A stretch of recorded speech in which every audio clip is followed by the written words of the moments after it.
Hello दोस्तों, स्वागत है आपका अपने चैनल जी के विद बडवाल में। दोस्तों, ये क्लास हमारी मैराथन होने वाली है। क्या मैराथन होने वाली है? ये क्लास हमारी साइंस की मैराथन होने वाली, जो आपके ICAR टेक्नीशियन के लिए बहुत ही ज़्यादा महत्वपूर्ण साबित होगी। इस क्लास को डबल स्पीड में लीजिएगा, आपके पास समय की बहुत ज़्यादा कमी है।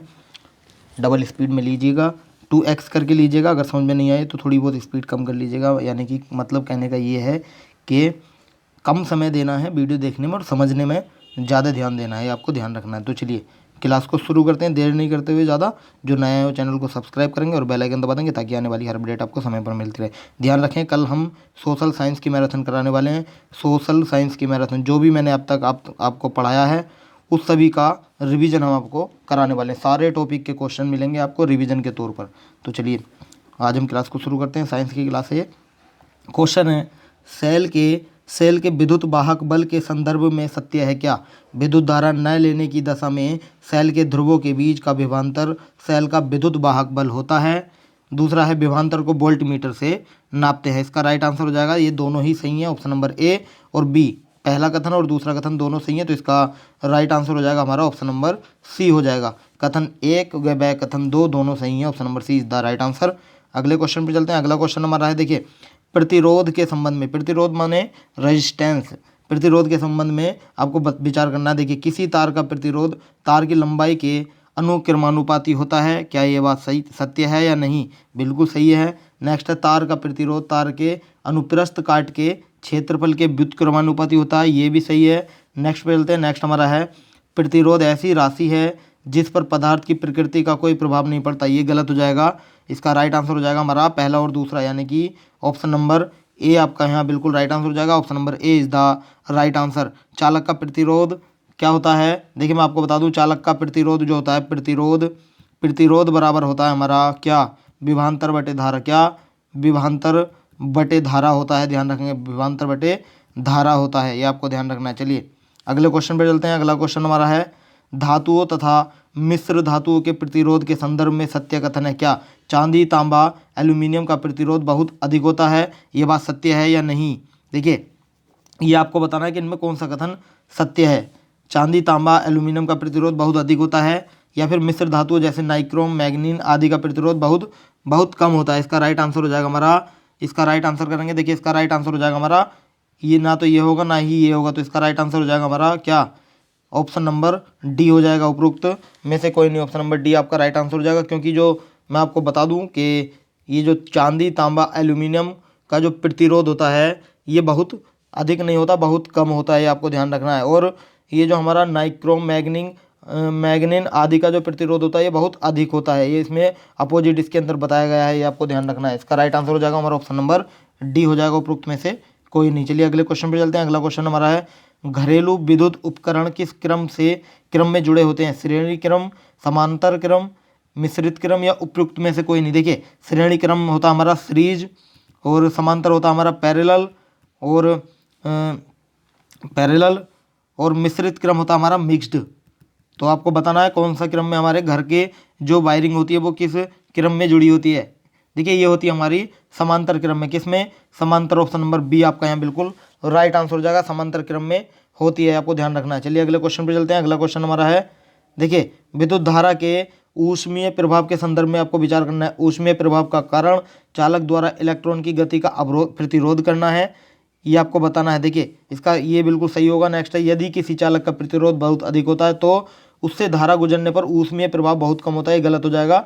इसका राइट आंसर हो जाएगा हमारा ऑप्शन नंबर ए, केवल पहला आपका राइट होगा। ऑप्शन नंबर ए आपका बिल्कुल राइट हो जाएगा। चलिए अगले क्वेश्चन पर चलते हैं। अगला क्वेश्चन हमारा है, विद्युत बल्ब के तंतु के संदर्भ में कौन सा कथन सत्य है? यह टंगस्टन का बना होता है। नेक्स्ट है, इसका गलनांक बहुत ज़्यादा होता है, लगभग 3370 डिग्री सेंटीग्रेड होता है। या क्या ये दोनों बातें सही हैं या गलत हैं? बताइए। देखिए, ये दोनों बातें सही हैं, तो इसका राइट आंसर हो जाएगा, दोनों सही हो जाएंगे। एक और दो दोनों सही है, ऑप्शन नंबर सी आपका राइट आंसर हो जाएगा। चलिए अगले क्वेश्चन पर चलते हैं। अगला क्वेश्चन हमारा है, देखिए, अगला क्वेश्चन है, निम्नलिखित कथनों पर विचार करना है आपको। किसी चालक में धारा प्रवाहित करने पर चालक के चारों ओर चुंबकीय क्षेत्र उत्पन्न हो जाता है। नेक्स्ट है, चुंबकीय क्षेत्र का परिमाण प्रवाहित होने वाली धारा के परिमाण के अनुक्रमानुपाती होता है। इसका राइट आंसर हो जाएगा हमारा, ये दोनों ही सही हो जाएंगे, तो इसका राइट आंसर हो जाएगा हमारा ऑप्शन नंबर ऑप्शन नंबर, देखिए ऑप्शन नंबर सी हो जाएगा हमारा इसका राइट आंसर, ध्यान रखेंगे। चलिए अगले क्वेश्चन पे चलते हैं। अगला है फ्यूज के संदर्भ में आपको सत्य कथन बताना है। यह टाका नामक मिश्र धातु की बनी होती है, क्या ये बात सत्य है? बिल्कुल सही है। नेक्स्ट है इसका प्रतिरोध उच्च होता है जबकि गलनांक कम होता है, ये भी बिल्कुल राइट हो जाएगा। तो इसका राइट आंसर हो जाएगा हमारा क्या, इसका राइट आंसर हो जाएगा ये, और भी दोनों सही है, ऑप्शन नंबर सी आपका राइट आंसर हो जाएगा। चलिए नेक्स्ट है चुंबक के संदर्भ में आपको कथन बताना है, सत्य कथन। चुंबक दो प्रकार के होते हैं, प्राकृतिक चुंबक एवं विद्युत चुंबक। नेक्स्ट है विद्युत चुंबक की अपेक्षा प्राकृतिक चुंबक ज़्यादा शक्तिशाली होते हैं, इन दोनों को बताना है आपको। देखिए चुंबक दो प्रकार के होते हैं, प्राकृतिक और विद्युत, ये बिल्कुल राइट है। और विद्युत चुंबक की अपेक्षा प्राकृतिक चुंबक ज़्यादा शक्तिशाली होते हैं, ये गलत है। तो इसका राइट आंसर हो जाएगा हमारा ऑप्शन नंबर ए हो जाएगा इसका right answer, option number A आपका राइट आंसर हो जाएगा, ध्यान रखेंगे। चलिए अगले क्वेश्चन पर चलते हैं। अगला क्वेश्चन हमारा है, देखिए दंड चुंबक के संदर्भ में विचार करें। दंड चुंबक को जब स्वतंत्रता पूर्वक लटकाया जाता है तो यह हमेशा उत्तर दक्षिण दिशा में स्थिर हो जाता है। नेक्स्ट है जब दंड चुंबक को बीच से काट देते हैं तो उसका दैशिक गुण समाप्त हो जाता है। इसका राइट आंसर करेंगे, कौन सा सही है? देखिए केवल और केवल फर्स्ट इसमें सही होगा। इसका right answer option number A हो जाएगा, ध्यान रखेंगे, ऑप्शन नंबर ए इसका राइट आंसर हो जाएगा। चलिए नेक्स्ट है चुंबकीय क्षेत्र के संदर्भ में सत्य कथन आपको बताना है। यह चुंबक के चारों ओर का वह क्षेत्र है जहां चुंबकीय प्रभाव अनुभव होता है। या नेक्स्ट यह एक अदिश राशि है, बताइए इसका राइट आंसर करेंगे। देखिए मैं आपको बता दूं कि इसका राइट आंसर हो जाएगा हमारा क्या, केवल और केवल पहला इसमें सही है। यह चुंबक के चारों ओर का वह क्षेत्र है जहाँ चुंबकीय प्रभाव अनुभव होता है, और यह एक अदिश राशि नहीं होती है, आपको ध्यान रखना। ऑप्शन नंबर ए आपका बिल्कुल राइट आंसर हो जाएगा, option number A is the right answer. जो होती है ये हमारी अदिश राशि नहीं होती है, सदिश राशि होती है, ये भी आपको ध्यान रखना है, ये सदिश राशि होती है। चलिए अगले क्वेश्चन पर चलते हैं। अगला क्वेश्चन हमारा है शुद्ध पदार्थ के अणु होते हैं सूक्ष्मतम कण जो स्वतंत्र अवस्था में रह सकते हैं, क्या ये बात सत्य है? ये गलत है, आपको बताना है। देखिए ये बिल्कुल सही बात होगी। और नेक्स्ट है अणु तत्व जो और यौगिक दोनों के हो सकते हैं, अणु तत्व और यौगिक दोनों के हो सकते हैं, ये भी सही है। नेक्स्ट है अणु में पदार्थ के सारे गुण धर्म विद्वान होते हैं, ये भी इसका राइट आंसर हो जाएगा। तो तीनों सही है, तो इसका राइट आंसर हो जाएगा उपरोक्त तीनों कथन सही हैं, option number C is the right answer. चलिए नेक्स्ट है इलेक्ट्रॉन के संदर्भ में सत्य कथन है क्या? इलेक्ट्रॉन की खोज जे टॉमसन ने की थी। नेक्स्ट है इस पर एक इकाई का ऋणावेश होता है। नेक्स्ट है इसका द्रव्यमान नगण्य होता है, बताइए इसका राइट आंसर क्या होगा? इसका राइट आंसर हो जाएगा हमारा क्या हो जाएगा? इसका राइट आंसर हो जाएगा option number C, option number C इसका राइट आंसर हो जाएगा। तीनों के तीनों राइट आंसर हो जाएंगे, यानी कि तीनों के तीनों ये सही हो जाएंगे, ये आपको ध्यान रखना है। चलिए मैं आपको और कुछ बता देता हूँ। देखिए इसका जो भार होता है इलेक्ट्रॉन का वो ना के बराबर होता है, यानी कि नगण्य होता है। और इसका जो भार होता है वो हाइड्रोजन का जो परमाणु भार होता है उसके भार के 1/1840वां भाग होता है। क्या 1/1840वां भाग होता है? और इलेक्ट्रॉन में 1.6 गुणा 10⁻⁻19 कूलाम होता है, ये आपको ध्यान रखना है। ऋणावेश होता है कूलाम का ऋणावेश। चलिए नेक्स्ट है प्रोटॉन के संदर्भ में सत्य कथन है क्या? प्रोटॉन की खोज चैडविक ने की थी। प्रोटॉन पर एक इकाई का धनावेश होता है। प्रोटॉन एक द्रव्यमान हाइड्रोजन परमाणु के नाभिक के द्रव्यमान के बराबर होता है, बताइए क्या होगा इसका राइट आंसर? देखिए प्रोटॉन की खोज किसने की थी? प्रोटॉन की खोज चैडविक ने की थी या किसी और ने की थी, बताइए। देखिए प्रोटॉन की जो खोज की थी ये की थी रदरफोर्ड ने। किसने? रदरफोर्ड ने की थी, आपको ध्यान रखना है। प्रोटॉन की खोज की थी रदरफोर्ड ने, तो ये चैडविक नहीं होगा, तो इसका ऑप्शन नंबर ए तो गलत हो जाएगा। नेक्स्ट है प्रोटॉन पर एक इकाई का धनावेश होता है, ये सही हो जाएगा। नेक्स्ट है प्रोटॉन का द्रव्यमान हाइड्रोजन परमाणु के नाभिक के द्रव्यमान के बराबर होता है, ये भी आपका राइट आंसर हो जाएगा। तो इसका राइट आंसर हो जाएगा हमारा दूसरा और तीसरा, यानी ऑप्शन नंबर ए आपका राइट आंसर हो जाएगा। Option number A is the right answer. चलिए नेक्स्ट है, देखिए नेक्स्ट हमारा है न्यूट्रॉन के संदर्भ में आपको बताना है। देखिए न्यूट्रॉन की खोज 1932 में जेम्स चैडविक ने की थी, क्या ये सही है या गलत है, बताइए। देखिए ये बिल्कुल सही हो जाएगा। न्यूट्रॉन की जो खोज की थी वो किसने की थी? ये चैडविक ने की थी। नेक्स्ट है यह विद्युत उदासीन कण होता है, ये भी सत्य है, ये दोनों सत्य हैं। इसका द्रव्यमान लगभग प्रोटॉन के द्रव्यमान के बराबर होता है, ये भी सही है बिल्कुल। तो इसका राइट आंसर हो जाएगा हमारा, तीनों के तीनों सही हैं, ऑप्शन नंबर सी आपका राइट आंसर हो जाएगा। उपयुक्त तीनों कथन सत्य हैं, option number C is the right answer. चलिए नेक्स्ट है परमाणु के नाभिक के संदर्भ में सत्य कथन है क्या? परमाणु के नाभिक में प्रोटॉन तथा न्यूट्रॉन होते हैं। परमाणु का लगभग संपूर्ण द्रव्यमान नाभिक में स्थित होता है। और अगला है नाभिक में स्थित प्रोटॉनों की संख्या परमाणु संख्या को निरूपित करती है। ये आपको बताना है। देखिए कौन सा कथन इसमें सत्य होगा, ये सही होगा, बताइए। देखिए केवल और केवल इसमें तीसरा, यानी कि नाभिक में स्थित प्रोटॉनों की संख्या परमाणु संख्या को निरूपित करती है, केवल और केवल इसके अंदर कौन सा सत्य होगा? नहीं, तीन नहीं, परमाणु के का लगभग संपूर्ण द्रव्यमान नाभिक में स्थित होता है। परमाणु के नाभिक में प्रोटॉन और न्यूट्रॉन दोनों होते हैं। इसका राइट आंसर हो जाएगा तीनों के तीनों सही है, यानी कि ऑप्शन नंबर, इसका ऑप्शन नंबर देख लेता हूँ, हाँ ऑप्शन नंबर बी आपका यहाँ बिल्कुल राइट आंसर हो जाएगा। ये आपको ध्यान रखना है। चलिए अगले क्वेश्चन पर चलते हैं। अगला क्वेश्चन हमारा है 17वां। नेक्स्ट क्वेश्चन है कैथोड किरणों के संदर्भ में विचार करें। ये किरणें इलेक्ट्रॉनों से बनी होती हैं। ये ऋण आवेशित किरणें हैं, लेकिन यांत्रिक प्रभाव उत्पन्न करने में सक्षम नहीं होती। इसका राइट आंसर करेंगे। देखिए इसका राइट आंसर हो जाएगा हमारा, ये किरणें इलेक्ट्रॉन से बनी होती हैं, ये सही है, लेकिन ये किरणें आवेशित किरणें हैं, लेकिन यांत्रिक प्रभाव उत्पन्न करने में सक्षम नहीं होती, ये गलत है। तो इसका राइट आंसर हो जाएगा हमारा ऑप्शन नंबर ए, आपका राइट आंसर हो जाएगा। Option number A is the right answer. चलिए नेक्स्ट चलते हैं। नेक्स्ट क्वेश्चन हमारा है रासायनिक अभिक्रिया में होता है क्या? रासायनिक परिवर्तन, अर्थात पदार्थ के गुणधर्म बदल जाते हैं। ऊर्जा में परिवर्तन क्या होगा? इसका राइट आंसर हो जाएगा, ये दोनों के दोनों सही है। ऊर्जा में परिवर्तन होता है रासायनिक अभिक्रिया में, और रासायनिक परिवर्तन अर्थात पदार्थ के गुणधर्म भी बदल जाते हैं। ऑप्शन नंबर, इसका राइट आंसर हो जाएगा, एक और दो दोनों सही है। ऑप्शन नंबर सी आपका राइट आंसर हो जाएगा। चलिए अगले क्वेश्चन पर चलते हैं। अगला क्वेश्चन है द्रव्यमान संरक्षण का नियम बताता है क्या? रासायनिक अभिक्रिया में द्रव्यमान न तो उत्पन्न होता है और न ही नष्ट होता है। नेक्स्ट है अभिकारक के कुल द्रव्यमान में अभिक्रिया के बाद कुछ कमी आ जाती है। इन दोनों को बताइए पहले, ये दोनों सत्य हैं या गलत हैं, सही है या गलत है? देखिए इसका राइट आंसर करेंगे सभी। देखिए कौन सा नियम बताता है? अच्छा इसके अंदर वैसे बताया, चलिए इसके अंदर एक ही ऑप्शन करना है आपको, नियम आपको बताना। देखिए इसका राइट आंसर हो जाएगा हमारा, रासायनिक अभिक्रिया में द्रव्यमान ना तो उत्पन्न होता ना ही नष्ट होता। ऑप्शन नंबर ए आपका यहाँ बिल्कुल राइट आंसर हो जाएगा। Option number A is the right answer. चलिए नेक्स्ट पे चलते हैं। नेक्स्ट है किसी पदार्थ के एक मोल में कणों की संख्या होती है कितनी? किसी पदार्थ के एक मोल में जो कणों की संख्या होती है कितनी? 6.023 गुणा 10 की घात 23, कितनी? 10 की घात 23 कण होते हैं, ध्यान रखेंगे। ऑप्शन नंबर इसका क्या हो जाएगा? ऑप्शन नंबर ए आपका राइट आंसर हो जाएगा, ये आपको ध्यान रखना। चलिए नेक्स्ट पे चलते हैं। नेक्स्ट हमारा ऑक्सीकरण अपचयन अभिक्रिया के संदर्भ में विचार करें। ऑक्सीकरण वह प्रक्रिया है जिसमें इलेक्ट्रॉन की संख्या घटती है, इसके विपरीत अपचयन में इलेक्ट्रॉन की संख्या में वृद्धि होती है। नेक्स्ट है ऑक्सीकरण अपचयन की क्रियाएं हमेशा साथ साथ होती हैं। आपको बताना है कौन सा सही है, कौन सा सही है। देखिए ऑक्सीकरण वह प्रक्रिया है जिसमें इलेक्ट्रॉन की संख्या घटती है, इसके विपरीत अपचयन में इलेक्ट्रॉन की संख्या बढ़ती है, बिल्कुल सही है। नेक्स्ट है ऑक्सीकरण अपचयन की क्रियाएं हमेशा साथ साथ होती हैं, ये भी राइट है।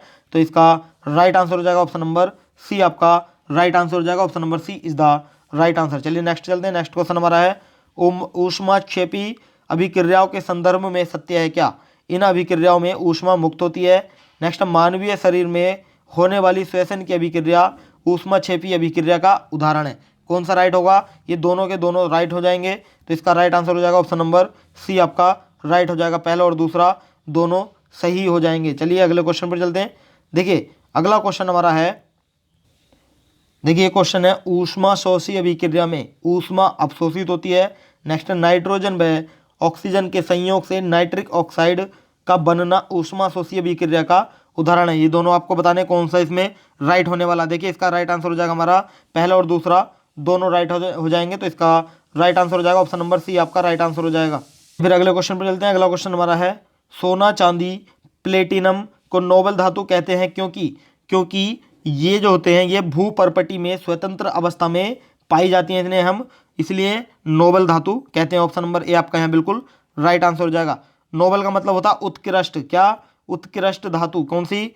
उत्कृष्ट धातु, ध्यान रखेंगे। चलिए अगले पर चलते हैं। अगला क्वेश्चन है गलनांक के संदर्भ में सत्य कथन आपको बताना है। कोई पदार्थ जिस तापमान पर पिघलता है वह तापमान उस पदार्थ का गलनांक कहलाता है। क्या ये सही है? बिल्कुल सही है। नेक्स्ट है अशुद्धियाँ मिलाने पर पदार्थ का गलनांक कम हो जाता है, ये भी राइट हो जाएगा। तो इसका राइट आंसर हो जाएगा हमारा ऑप्शन नंबर सी, आपका राइट आंसर हो जाएगा। Option number C is the right answer. चलिए अगले क्वेश्चन पर चलते हैं। अगला क्वेश्चन है क्वथनांक के संदर्भ में सत्य कथन है क्या? जिस तापमान पर द्रव उबलता है उस तापमान को उस द्रव का क्वथनांक कहते हैं। ये क्या ये सही है? ये बताइए। देखिए ये बिल्कुल राइट हो जाएगा। चलिए नेक्स्ट है, वायु दाब कम होने पर द्रव का क्वथनांक बढ़ जाता है। ये आपका ये गलत हो जाएगा, ऑप्शन इसका गलत हो जाएगा। ऑप्शन नंबर ए आपका बिल्कुल राइट आंसर हो जाएगा। केवल कथन पहला सही है। चलिए नेक्स्ट चलते हैं। नेक्स्ट है, संघनन के संदर्भ में सत्य है क्या? संघनन के संदर्भ में सत्य कथन क्या हो जाएगा? देखिए ये हो जाएगा हमारा, बाष्प के ठंडा होकर जल के रूप में परिवर्तित होने की प्रक्रिया को संघनन कहते हैं। सही है। नेक्स्ट है, फ्रिज की ठंडी बोतल को जब मेज पर रखते हैं तो उसके चारों ओर पानी की बूंद आ जाने का कारण संघनन की प्रक्रिया ही है। ये भी राइट हो जाएगा। तो इसका राइट आंसर हो जाएगा हमारा, इसका राइट आंसर हो जाएगा, दोनों सही है, यानी कि ऑप्शन नंबर सी आपका राइट आंसर हो जाएगा। Option number C is the right answer. चलिए नेक्स्ट है, हिमीकरण के संदर्भ में आपको विचार करना है। ठंडा होने पर किसी द्रव के ठोस में परिवर्तित होने की प्रक्रिया हिमीकरण कहलाती है। क्या ये बात सत्य है? बिल्कुल सही है। नेक्स्ट है, जल का हिमांक 0 डिग्री सेंटीग्रेड होता है। ये भी सही है। तो इसका राइट आंसर हो जाएगा हमारा, दोनों सही है, तो यानी ऑप्शन नंबर सी आपका राइट आंसर हो जाएगा। Option number C is the right answer. चलिए नेक्स्ट है, समुद्र जल से नमक को कैसे प्राप्त किया जाता है? बाष्पीकरण द्वारा, आशवन द्वारा, क्रिस्टलीकरण द्वारा या प्रभावी आशवन द्वारा? समुद्र जल से नमक को जो अलग करते हैं वो करते हैं बाष्पीकरण से। किससे? बाष्पीकरण से करते हैं। ऑप्शन नंबर ए आपका राइट आंसर हो जाएगा, बाष्पीकरण से करते हैं। चलिए अगला क्वेश्चन हमारा, समाय समावयवता समावयवता कार्बनिक यौगिकों का गुण है। दो यौगिक समावयवी कहे जाते हैं जब क्या? देखिए ये जब कहे जाते हैं जब अणु सूत्र समान हो लेकिन उनमें परमाणुओं की व्यवस्था असमान हो। इसका right answer option number A हो जाएगा। Option number A is the right answer. चलिए नेक्स्ट पे चलते हैं। नेक्स्ट क्वेश्चन हमारा है, हाइड्रोकार्बन के संदर्भ में विचार करें। आपको विचार करना है हाइड्रोकार्बन के संदर्भ में। देखिए हाइड्रोकार्बन वे यौगिक हैं जो केवल कार्बन व हाइड्रोजन से मिलकर बनते हैं। बिल्कुल राइट है। नेक्स्ट है, संतृप्त हाइड्रोकार्बन में कार्बन परमाणु द्विआबंध बनाते हैं। ये गलत है। नेक्स्ट पर चलते हैं। नेक्स्ट हमारा है, संतृप्त हाइड्रोकार्बन में कार्बन परमाणु एकल बंध से जुड़े होते हैं। ये भी आपका गलत हो जाएगा। तो इसका राइट आंसर हो जाएगा हमारा क्या? ऑप्शन नंबर ए, यानी कि पहला ही सही है। इसका राइट आंसर हो जाएगा हमारा ऑप्शन, केवल कथन पहला सही। Option number A is the right answer. चलिए अगले क्वेश्चन पर चलते हैं। अगला क्वेश्चन हमारा है, हाइड्रोजनीकरण के संदर्भ में सत्य कथन आपको बताना है कौन सा है।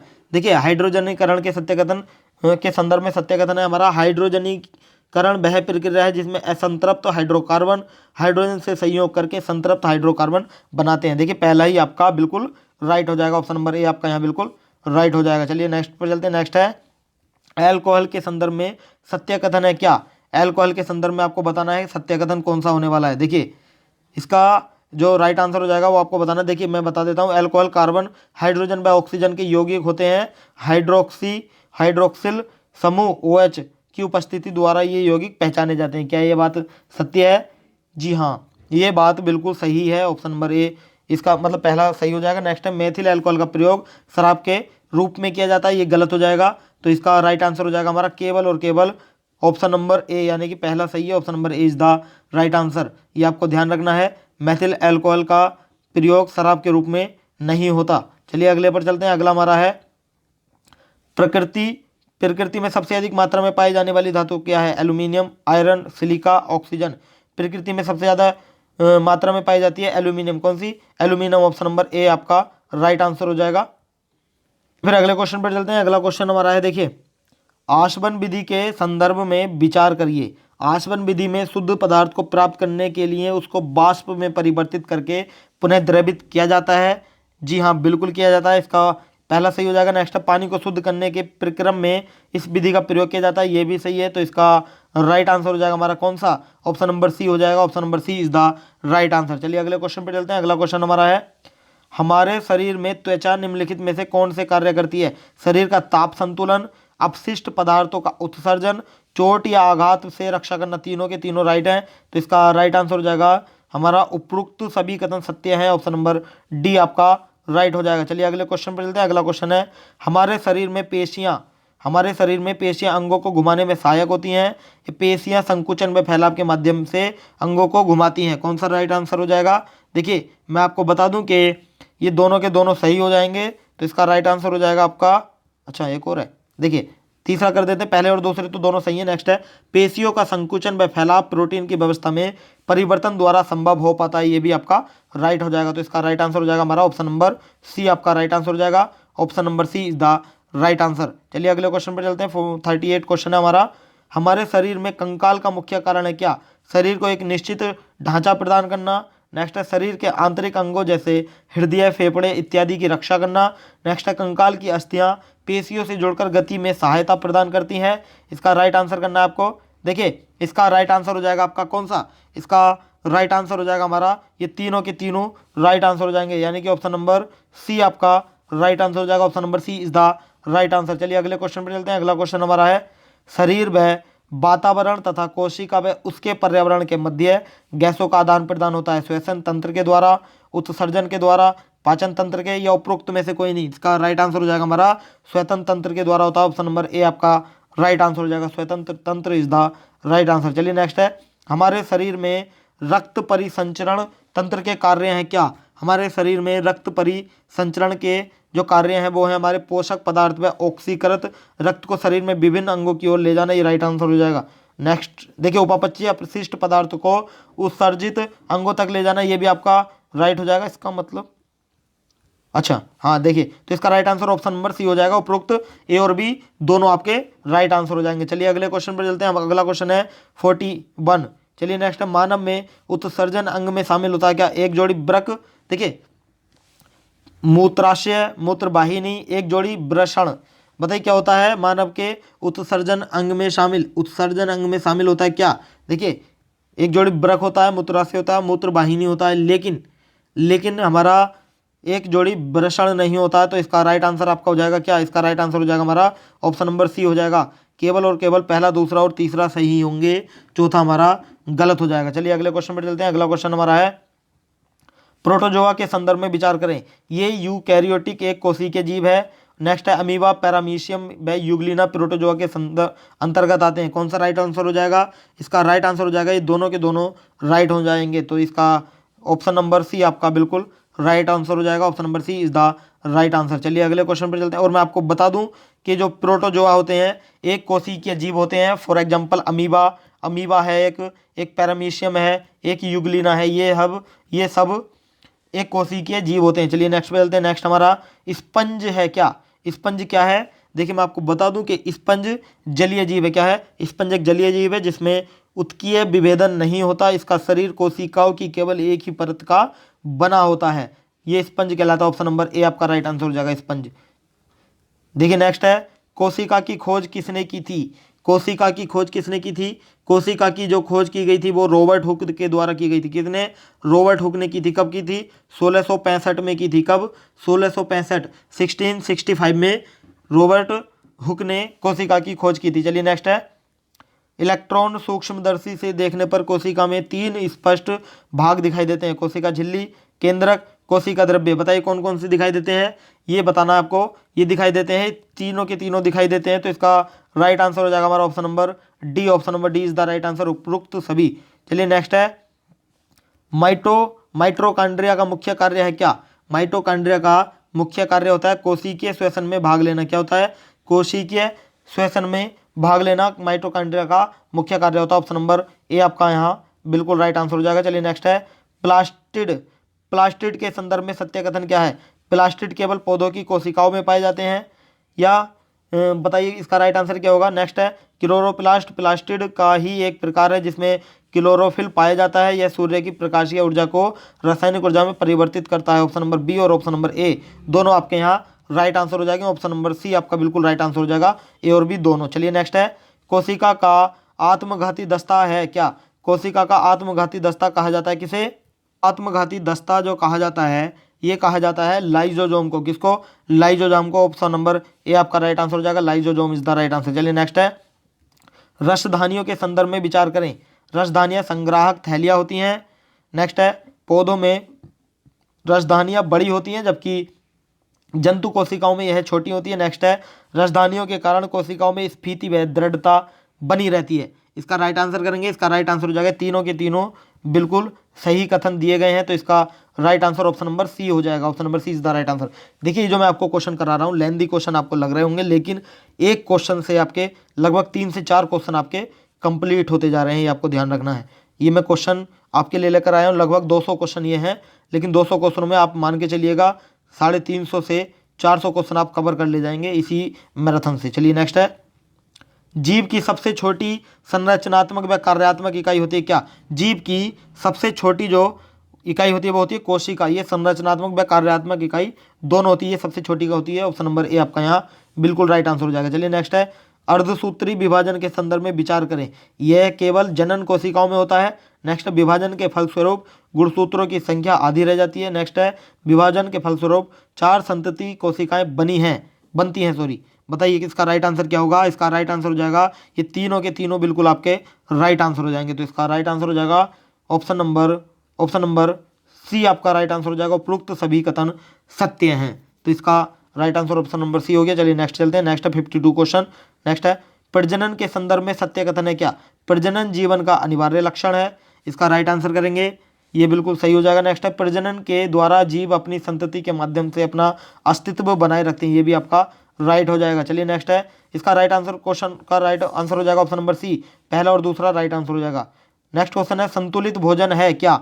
देखिए संतुलित जो भोजन होता है वो होता हमारा एक ऐसा भोजन जिसमें भोजन के सभी अवयव जैसे कार्बोहाइड्रेट, प्रोटीन, वसा, खनिज व विटामिन उचित मात्रा में हो, वो हमारा एक संतुलित भोजन होता है। ऑप्शन नंबर सी आपका यहाँ राइट आंसर हो जाएगा। चलिए नेक्स्ट है, वे पदार्थ जो भोजन के मुख्य अवयव है लेकिन मुख्य पोषक तत्व नहीं है, वो कौन से हैं?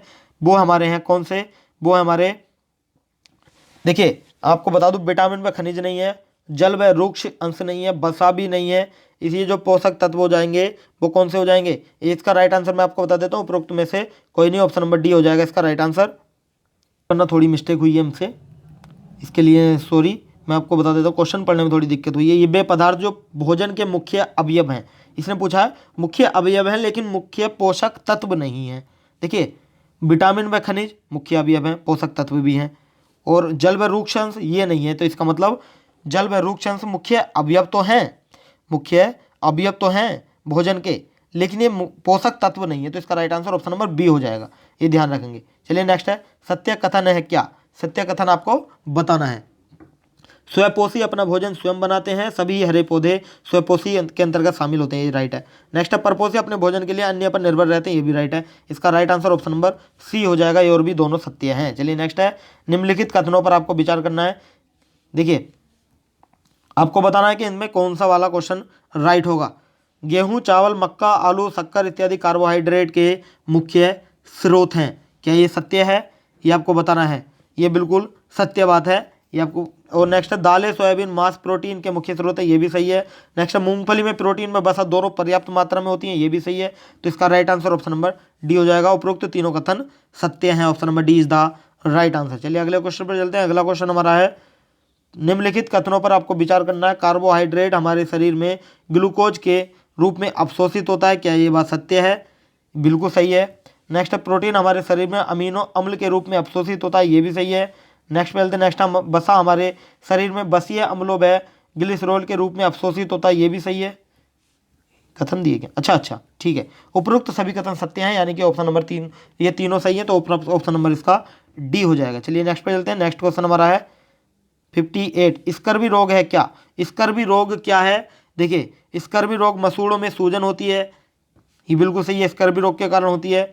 यह विटामिन सी की कमी से होता है, ये भी सही है। तो इसका राइट आंसर हो जाएगा हमारा क्या? इसका राइट आंसर हो जाएगा हमारा कथन ए और दो दोनों सही है, ऑप्शन नंबर सी आपका राइट आंसर हो जाएगा। चलिए अगले क्वेश्चन पर चलते हैं। अगला क्वेश्चन है, रिकेट्स रोग के संदर्भ में सत्य कथन है। यह विटामिन डी की कमी से होता है रिकेट्स, क्या ये बात सत्य है? बिल्कुल सही है। नेक्स्ट है, इसमें पीड़ित व्यक्ति की हड्डियां कमजोर हो जाती हैं, ये भी राइट है। तो इसका right answer option number C हो जाएगा, पहला और दूसरा दोनों सही हैं। चलिए अगले क्वेश्चन पर चलते हैं। अगला क्वेश्चन हमारा है, रतौंधी के संदर्भ में सत्य कथन है क्या? रतौंधी विटामिन बी की कमी से होती है, क्या ये बात सत्य है? विटामिन बी की कमी से नहीं होती है रतौंधी, आपको ध्यान रखना। नेक्स्ट है, इसमें पीड़ित व्यक्ति को अंधेरे या कम प्रकाश में दिखाई नहीं देता, क्या ये बात सत्य है? बिल्कुल, यानी कि ऑप्शन नंबर बी आपका राइट आंसर हो जाएगा। ऑप्शन नंबर बी केवल और केवल सेकंड वाला आपका सही हो जाएगा। और मैं आपको बता दूं कि रतौंधी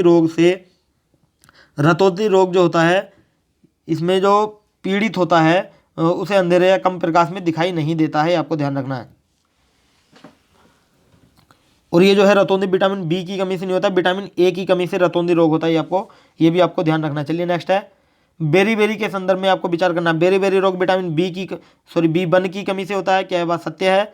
विटामिन बी वन की कमी से होता है, सही है। नेक्स्ट है, इस रोग में व्यक्ति के शरीर में कमजोरी आती है, क्या ये बात सत्य है? ये भी बिल्कुल आपका राइट हो जाएगा। इसका right answer option number C हो जाएगा। Option number C is the right answer. चलिए अगले क्वेश्चन पर चलते हैं। अगला क्वेश्चन हमारा है, देखिए सजीव और निर्जीव के बीच की विभाजन रेखा क्या है? सजीव और निर्जीव के बीच की विभाजन रेखा है, सजीव कुछ निश्चित जैविक प्रक्रम यथा पाचन, श्वसन व उत्सर्जन करते हैं, जबकि निर्जीव नहीं करते हैं। ऑप्शन नंबर ए आपका यहाँ बिल्कुल राइट आंसर हो जाएगा। Option number A is the right answer. चलिए नेक्स्ट चलते हैं। नेक्स्ट हमारा है, मेरेस्मस रोग के संदर्भ में सत्य कथन है क्या?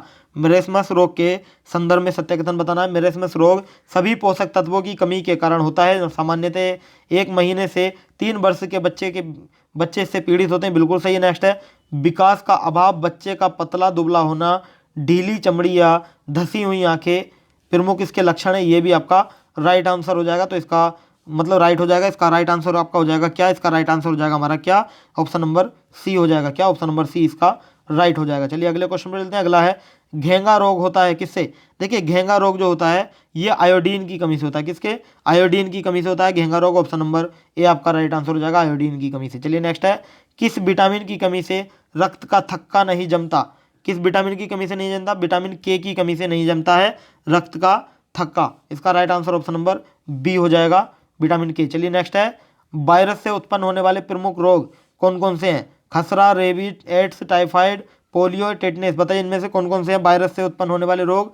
वायरस से उत्पन्न होने वाले रोग हमारे हैं, पहला तो है खसरा, दूसरा हमारा रेबीज है, तीसरा एड्स है, और जो हमारा टाइफाइड नहीं है हमारा, ये वायरस से नहीं होता है टाइफाइड हमारा, और पोलियो हमारा वायरस से होता है, और नेक्स्ट हमारा है क्या? नेक्स्ट हमारा टिटनेस हमारा वायरस से नहीं होता है। तो इसका राइट आंसर हो जाएगा हमारा क्या? ऑप्शन नंबर ए आपका राइट आंसर हो जाएगा। Option number A is the right answer.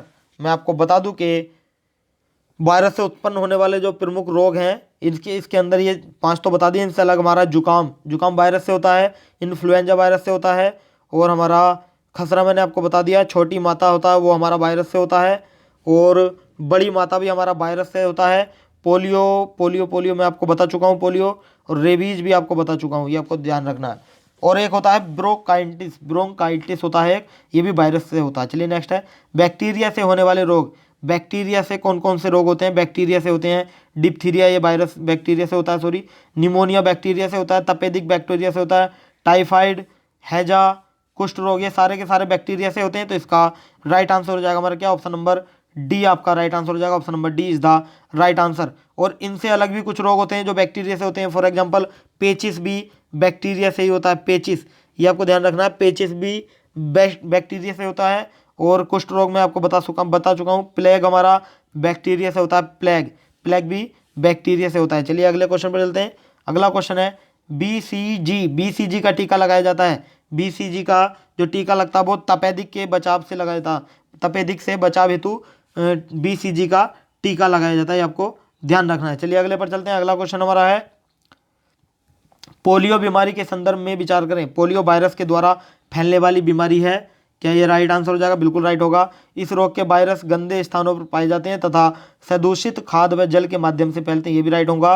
Next है, यह वायरस केंद्रीय तंत्रिका तंत्र को प्रभावित करता है। ऑप्शन नंबर, इसका तीसरा कथन भी राइट हो जाएगा। तो इसका ये तीनों के तीनों राइट हो जाएंगे। तो इसका राइट आंसर हो जाएगा हमारा कौन सा? ऑप्शन नंबर सी आपका राइट आंसर हो जाएगा। चलिए अगले क्वेश्चन पर चलते हैं। अगला क्वेश्चन है, एड्स के संदर्भ में विचार करिए। एड्स वायरस द्वारा उत्पन्न रोग है, क्या ये बात सत्य है?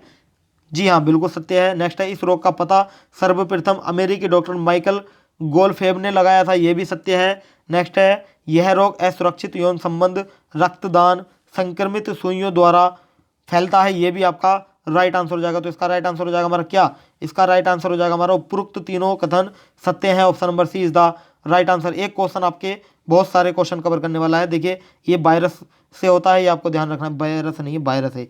और इस रोग का सबसे पहले पता अमेरिकी डॉक्टर माइकल गोल्डफेब ने लगाया था, ये भी आपको एक क्वेश्चन तैयार हो गया। और इस रोग से, ये रोग कैसे फैलता है, ये भी आपको तैयार हो गया क्वेश्चन। चलिए नेक्स्ट है, प्रोटोजोआ जनित रोग है क्या? प्रोटोजोआ जनित रोग कौन सा? पेचिस, मलेरिया, निंद्रा रोग, फाइलेरिया। प्रोटोजोआ जनित जो रोग है ये वो कौन सा रोग है? प्रोटोजोआ जनित जो रोग है ये हमारा है कौन सा? ये हमारा है पेचिस हमारा है, दूसरा हमारा मलेरिया है, और हमारा निंद्रा रोग हमारा प्रोटोजोआ से फैलता है, और हमारा फाइलेरिया नहीं फैलता, ध्यान रखेंगे। तो इसका राइट आंसर हो जाएगा ऑप्शन नंबर बी, आपका राइट आंसर हो जाएगा। B is the right answer. चलिए अगले क्वेश्चन पर चलते हैं। अगला क्वेश्चन हमारा है, देखिए देखिए मैं आपको बता दूं, जो फाइलेरिया है, फाइलेरिया कैसा रोग है? देखिए फाइलेरिया या फाइलेरिया को हम दूसरा नाम भी बोलते हैं, जैसे बोलते हैं हम हाथी पाँव। क्या बोलते हैं? हाथी पाँव भी बोलते हैं फाइलेरिया को, जिसके अंदर पैर बहुत मोटा हो जाता है हाथी के समान, यानी कि बोलते हैं ऐसा, हाथी की तरह बहुत तकड़ा हो जाता है पैर इसके अंदर। ये एक बीमारी है। ये जो बीमारी है ये होती है निमेटोड द्वारा, किसके? निमेटोड द्वारा उत्पन्न होती है बीमारी। चलिए ध्यान रखेंगे। नेक्स्ट है, कवक द्वारा उत्पन्न होने वाला रोग। कवक द्वारा दाद, खाज, गंजापन, एथलीट फुट, दमा। बताइए कौन कौन से होते हैं? कवक द्वारा जो उत्पन्न होते हैं रोग वो कौन कौन से होते हैं? देखिए दाद खाज होता है, गंजापन होता है, एथलीट फुट होता है, दमा होता है। तो इसका राइट आंसर हो जाएगा हमारा क्या? इसका right answer option number C हो जाएगा। उपरोक्त सभी रोग हमारे कवक द्वारा फैलते हैं, ये आपको ध्यान रखना है। चलिए अगले क्वेश्चन पर चलते हैं। अगला क्वेश्चन है, जन्म के समय बच्चे को कौन सा टीका लगाया जाता है? जन्म के समय बच्चे को BCG का टीका लगाया जाता है। कौन सा? BCG का टीका लगाया जाता है जन्म के समय। ये होता है तपेदिक रोधी टीका होता है। मैंने अभी क्वेश्चन कराया था, ये तपेदिक के बचाव के लिए लगाया जाता है। ये तपेदिक रोधी टीका होता है, तपेदिक से बचाव के लिए लगाया जाता है बच्चों के अंदर, ये BCG का टीका होता है। चलिए नेक्स्ट है, ट्रिपल एंटीजन वैक्सीन है क्या? ट्रिपल एंटीजन वैक्सीन क्या है? यह है डिप्थीरिया, कुकर खांसी व टिटनेस। ये ट्रिपल एंटीजन वैक्सीन है। ऑप्शन नंबर ए आपका यहाँ राइट आंसर हो जाएगा। चलिए नेक्स्ट है, नगर पालिकाओं या निगमों द्वारा जल का उपचार किया जाता है किसमें? नगर पालिकाओं या व निगमों द्वारा जल का जो उपचार किया जाता है वो होता है जल में क्लोरीन डालकर। ऑप्शन नंबर ए आपका राइट आंसर हो जाएगा, जल में क्लोरीन डालकर उपचार होता है। चलिए नेक्स्ट पे चलते हैं। नेक्स्ट हमारा है, सही सुमेलित नहीं है वो आपको बताना है कौन सा? स्वतंत्र तंत्र, गैसों का विनिमय, ये राइट होगा।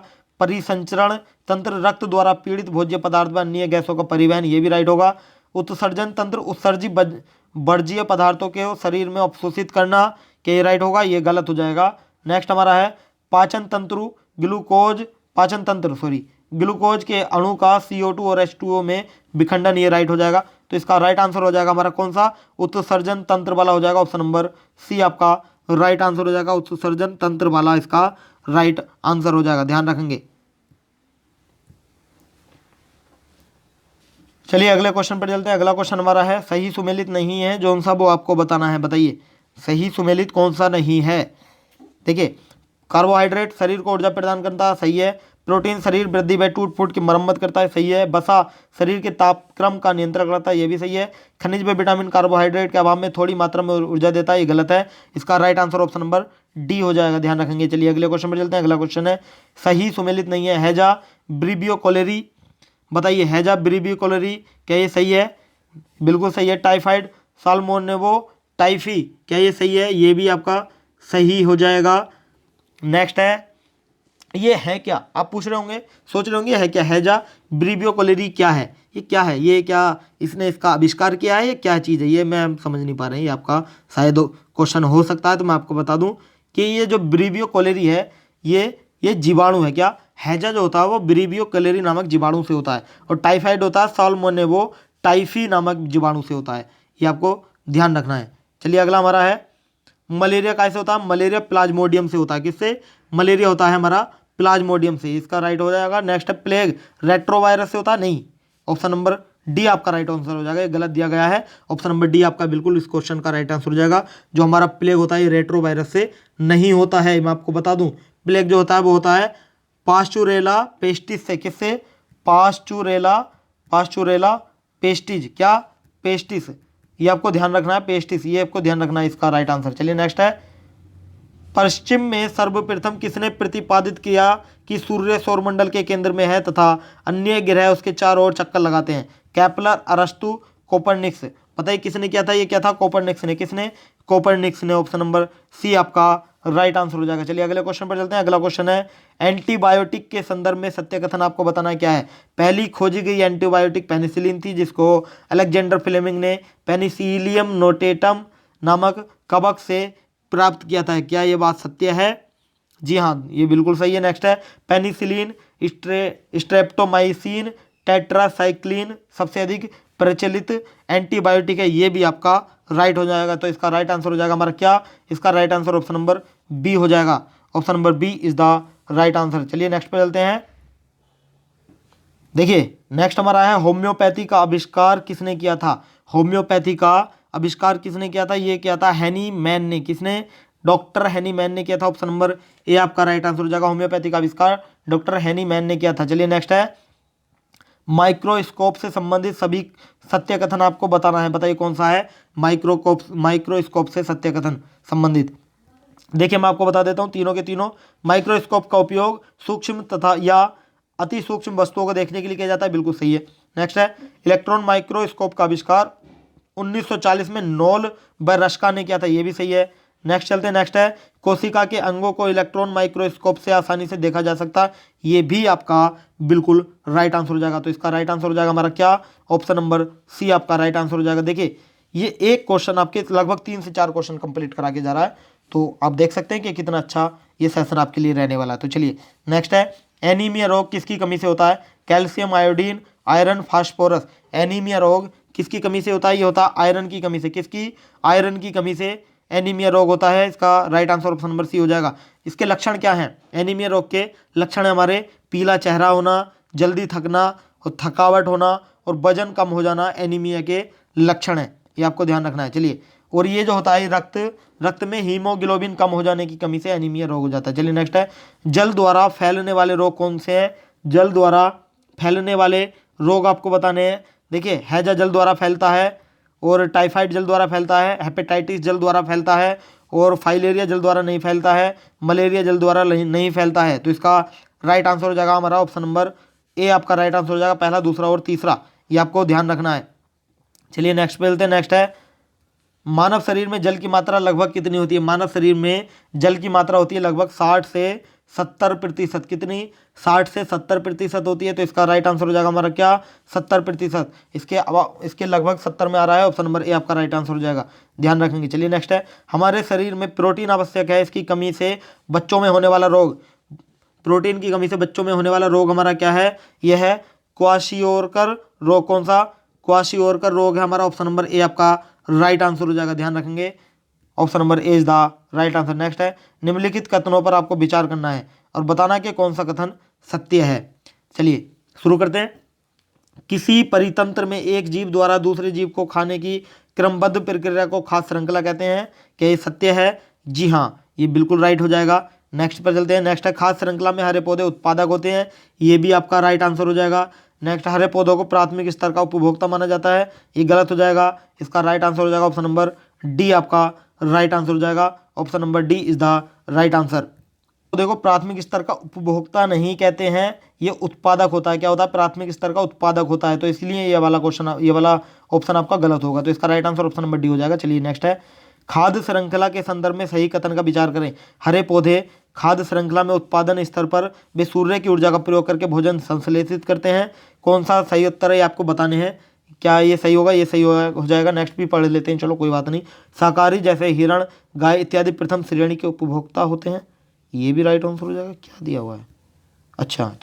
नेक्स्ट मांसाहारी द्वितीय श्रेणी के उपभोक्ता होते हैं। ये भी राइट हो जाएगा। तो इसका right answer option number D हो जाएगा। Option number D is the right answer. चलिए अगले क्वेश्चन पर चलते हैं। पारिस्थितिकी तंत्र बनता है जैविक घटकों से, भौतिक घटकों से। किससे बनता है? पारिस्थितिकी तंत्र इन दोनों से बनता है, यानी कि ऑप्शन नंबर इसका right answer option number C हो जाएगा। Option number C is the right answer. चलिए नेक्स्ट है निम्नलिखित कथनों पर विचार करें। वे संपदाएं जो अकार्बनिक पदार्थों से बनती हैं जैव संपदाएं कहलाती हैं। नेक्स्ट है वन व जंतुओं तथा पक्षियों, मछलियों से प्राप्त संपदाएं अजैव संपदाएं कहलाती हैं। क्या है इनमें से आपको बताना कौन सा कथन सही है। देखिए ना तो पहला सही है ना ही दूसरा सही है। दोनों के दोनों कथन गलत हो जाएंगे। तो इसका राइट आंसर हो जाएगा हमारा क्या? ऑप्शन नंबर डी इसका राइट आंसर हो जाएगा। Option number D is the right answer. चलिए नेक्स्ट पर चलते हैं। नेक्स्ट क्वेश्चन हमारा है हरे पौधे अपना भोजन प्रकाश संश्लेषण द्वारा बनाते हैं। इसमें कथन दिए हैं, कथन आपको बताना कथन देखिए, प्रकाश संश्लेषण के पौधे जल को अपनी जड़ से के माध्यम से मिट्टी से अवशोषित करते हैं, सही है। नेक्स्ट है CO2 को वायुमंडल से प्राप्त करते हैं, ये भी सही है। अगले पे चलते हैं, अगला है क्लोरोफिल प्रकाश ऊर्जा को रासायनिक ऊर्जा में परिवर्तित करने का कार्य करता है, ये भी सही है।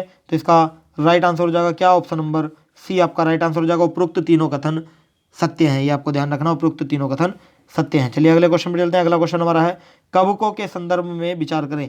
कवकों को कोशिका भित्ति पाई जाती है, कवक के अंदर कोशिका भित्ति पाई जाती है, लेकिन वे अपना भोजन नहीं बना पाते, क्या ये बात सही है, बिल्कुल सही है। नेक्स्ट है कवक विषमपोषी होते हैं, ये भी सही है। तो इसका राइट आंसर हो जाएगा हमारा क्या, ऑप्शन नंबर सी आपका यहाँ राइट आंसर हो जाएगा, option number C is the right answer. चलिए नेक्स्ट है उद्दीपन के संदर्भ में सत्य कथन है क्या।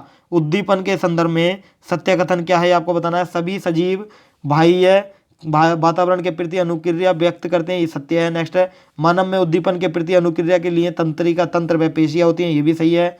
नेक्स्ट है पौधे जल की मात्रा को कम या ज़्यादा करके वातावरण के प्रति अनुक्रिया व्यक्त करते हैं, ये भी आपका राइट आंसर हो जाएगा। तो इसका नेक्स्ट चलते हैं। नेक्स्ट देखिए, इसका right answer option number D हो जाएगा, option number D is the right answer. चलिए नेक्स्ट है जलीय पौधे पानी में प्लावन करते हैं, प्लावन के लिए उनमें एक विशेष ऊतक पाए जाते हैं जिन्हें एरेनकाइमा कहते हैं, क्या ये बात सत्य है, ये आपको बताना है। देखिए ये बिल्कुल सही दिया है। नेक्स्ट है तैरना आवश्यक है क्योंकि पत्तियां सूर्य के प्रकाश में प्रकाश संश्लेषण कर पाती हैं, ये भी आपका बिल्कुल राइट आंसर हो जाएगा। तो इसका राइट आंसर हो जाएगा क्या, इसका राइट आंसर हो जाएगा हमारा ऑप्शन नंबर सी आपका राइट आंसर हो जाएगा, option number C is the right answer, ये आपको ध्यान रखना है। चलिए अगले क्वेश्चन पर चलते हैं। अगला क्वेश्चन देखिए अनुकूलन के संदर्भ में विचार करें। अनुकूलन सजीवों के अंग की संरचना व संगठन में पर्यावरण के अनुकूल बदलाव है, क्या ये सही है, जी हाँ बिल्कुल सही है। नेक्स्ट है मरुस्थलीय पौधों की पत्तियों का कांटे में तब्दील होना अनुकूलन का बेहतर उदाहरण है, ये भी आपका राइट आंसर हो जाएगा। चलिए इसका राइट आंसर हो जाएगा हमारा क्या, इसका राइट आंसर हो जाएगा हमारा ऑप्शन नंबर सी आपका राइट आंसर हो जाएगा, ध्यान रखेंगे। चलिए अगले क्वेश्चन पे चलते हैं। अगला क्वेश्चन है ऊंट का शरीर मरुस्थल में रहने के लिए उपयुक्त होता है क्योंकि, ये आपको बताना है क्योंकि वह गद्दीदार व चौड़े पैर होते हैं, ये भी सही है। कुवड़ का होना, पानी संग्रह के लिए थैली का होना, उपरोक्त सभी, यानी कि ऑप्शन नंबर डी आपका यहाँ राइट आंसर हो जाएगा। देखिए ऐसे क्वेश्चन मैंने आपके लिए लिए हैं जिसमें एक से ज़्यादा क्वेश्चन आप कवर कर पाएँ। तो चलिए सेशन को शेयर जरूर कर देंगे ताकि हर बच्चे तक इसका लाभ पहुंच सके, और चैनल को सब्सक्राइब भी कर देंगे। चलिए नेक्स्ट है वायुमंडल में सबसे अधिक पाई जाने वाली गैस है क्या। वायुमंडल में सबसे अधिक पाई जाने वाली गैस जो है हमारी नाइट्रोजन है, किस कौन सी है, नाइट्रोजन है, ध्यान रखेंगे nitrogen is the right answer. चलिए नेक्स्ट है वातावरण में ऑक्सीजन व कार्बन डाइऑक्साइड का संतुलन होता है बात किस में, ये आपको बताना है। देखिए पौधे CO2 का उपयोग करके प्रकाश संश्लेषण की क्रिया संपन्न करते हैं और बदले में ऑक्सीजन मुक्त करते हैं, सही है। नेक्स्ट है जंतु ऑक्सीजन का उपयोग करके कार्बन डाइऑक्साइड मुक्त करते हैं, ये भी सही है। क्या ये सही है, क्या ये सही है, जंतु ऑक्सीजन का उपयोग करके कार्बन डाइऑक्साइड मुक्त करते हैं, हाँ ये बिल्कुल राइट है। चलिए नेक्स्ट है ये ऑप्शन नंबर सी आपका राइट आंसर हो जाएगा। ये जंतु दिया है, मुझे लगा के पौधे दिया है। चलिए इसका right answer option number C हो जाएगा, दोनों के दोनों राइट हो जाएंगे। चलिए नेक्स्ट है वायुमंडल में जल वाष्प बादल, कोहरा, धुंध इत्यादि के लिए उत्तरदायी है। नेक्स्ट है जल वाष्प ग्रीन हाउस इफेक्ट पैदा करती है तथा ग्लोबल वार्मिंग के लिए उत्तरदायी है, क्या ये दोनों सत्य हैं या नहीं, ये दोनों के दोनों आपके राइट हो जाएंगे, ऑप्शन नंबर सी आपका राइट आंसर हो जाएगा, option number C is the right answer. चलिए अगले क्वेश्चन पर चलते हैं। अगला क्वेश्चन हमारा है वायुमंडल में ऑक्सीजन का प्रतिशत बताना। देखिए वायुमंडल में ऑक्सीजन का जो प्रतिशत है वो है लगभग ऑलमोस्ट 21%, कितना 21%। तो ये वायुमंडल का 1/5वां भाग है, कौन सा 1/5वां भाग होता है ऑक्सीजन। तो इसका राइट आंसर हो जाएगा क्या 21%, यानी कि ऑप्शन नंबर बी हो जाएगा इसका राइट आंसर। चलिए अगले क्वेश्चन पर चलते हैं। अगला क्वेश्चन हमारा है प्रकाश संश्लेषण के लिए कार्बन डाइऑक्साइड आवश्यक कच्चा पदार्थ है, इस संदर्भ में सत्य कथन है क्या, ये आपको बताना है, बताइए। देखिए स्थलीय पौधे CO2 को वायुमंडल से अपनी पत्तियों द्वारा ग्रहण करते हैं, सही है। नेक्स्ट है जलीय जीव जल में घुली ऑक्सीजन का प्रयोग करते हैं, ये भी आपका राइट आंसर हो जाएगा। तो इसका राइट आंसर हो जाएगा ऑप्शन नंबर सी आपका राइट हो जाएगा, उपरोक्त दोनों कथन सत्य हैं। चलिए नेक्स्ट है पौधे नाइट्रोजन को ग्रहण करते हैं, पौधे नाइट्रोजन को ग्रहण करते हैं, कैसे करते हैं, ये सीधे वायुमंडल से और नाइट्रेट के रूप में मिट्टी से, ऑप्शन नंबर सी आपका राइट आंसर हो जाएगा, दोनों रूप से करते हैं। चलिए नेक्स्ट है सॉफ्ट ड्रिंक में कौन सी गैस प्रयुक्त की जाती है। सॉफ्ट ड्रिंक में CO2 यानी कार्बन डाइऑक्साइड प्रयोग की जाती है? ऑप्शन नंबर ए आपका राइट आंसर हो जाएगा, carbon dioxide is the right answer. और ठोस कार्बन डाइऑक्साइड किसे बोलते हैं? देखिए ठोस कार्बन डाइऑक्साइड जो होती है वो उसे हम सूखी बर्फ भी बोलते हैं, ध्यान रखेंगे। चलिए नेक्स्ट है, नाइट्रोजन का प्रयोग होता है किसमें? खाद्य पदार्थों जैसे कुरकुरे, नमकीन व पैकेटों में हवा भरने के लिए। नेक्स्ट, पौधों को वृद्धि के लिए नाइट्रोजन की जरूरत होती है। कौन सा कथन इनमें से सही हो जाएगा? देखिए ये दोनों के दोनों कथन सही हो जाएंगे।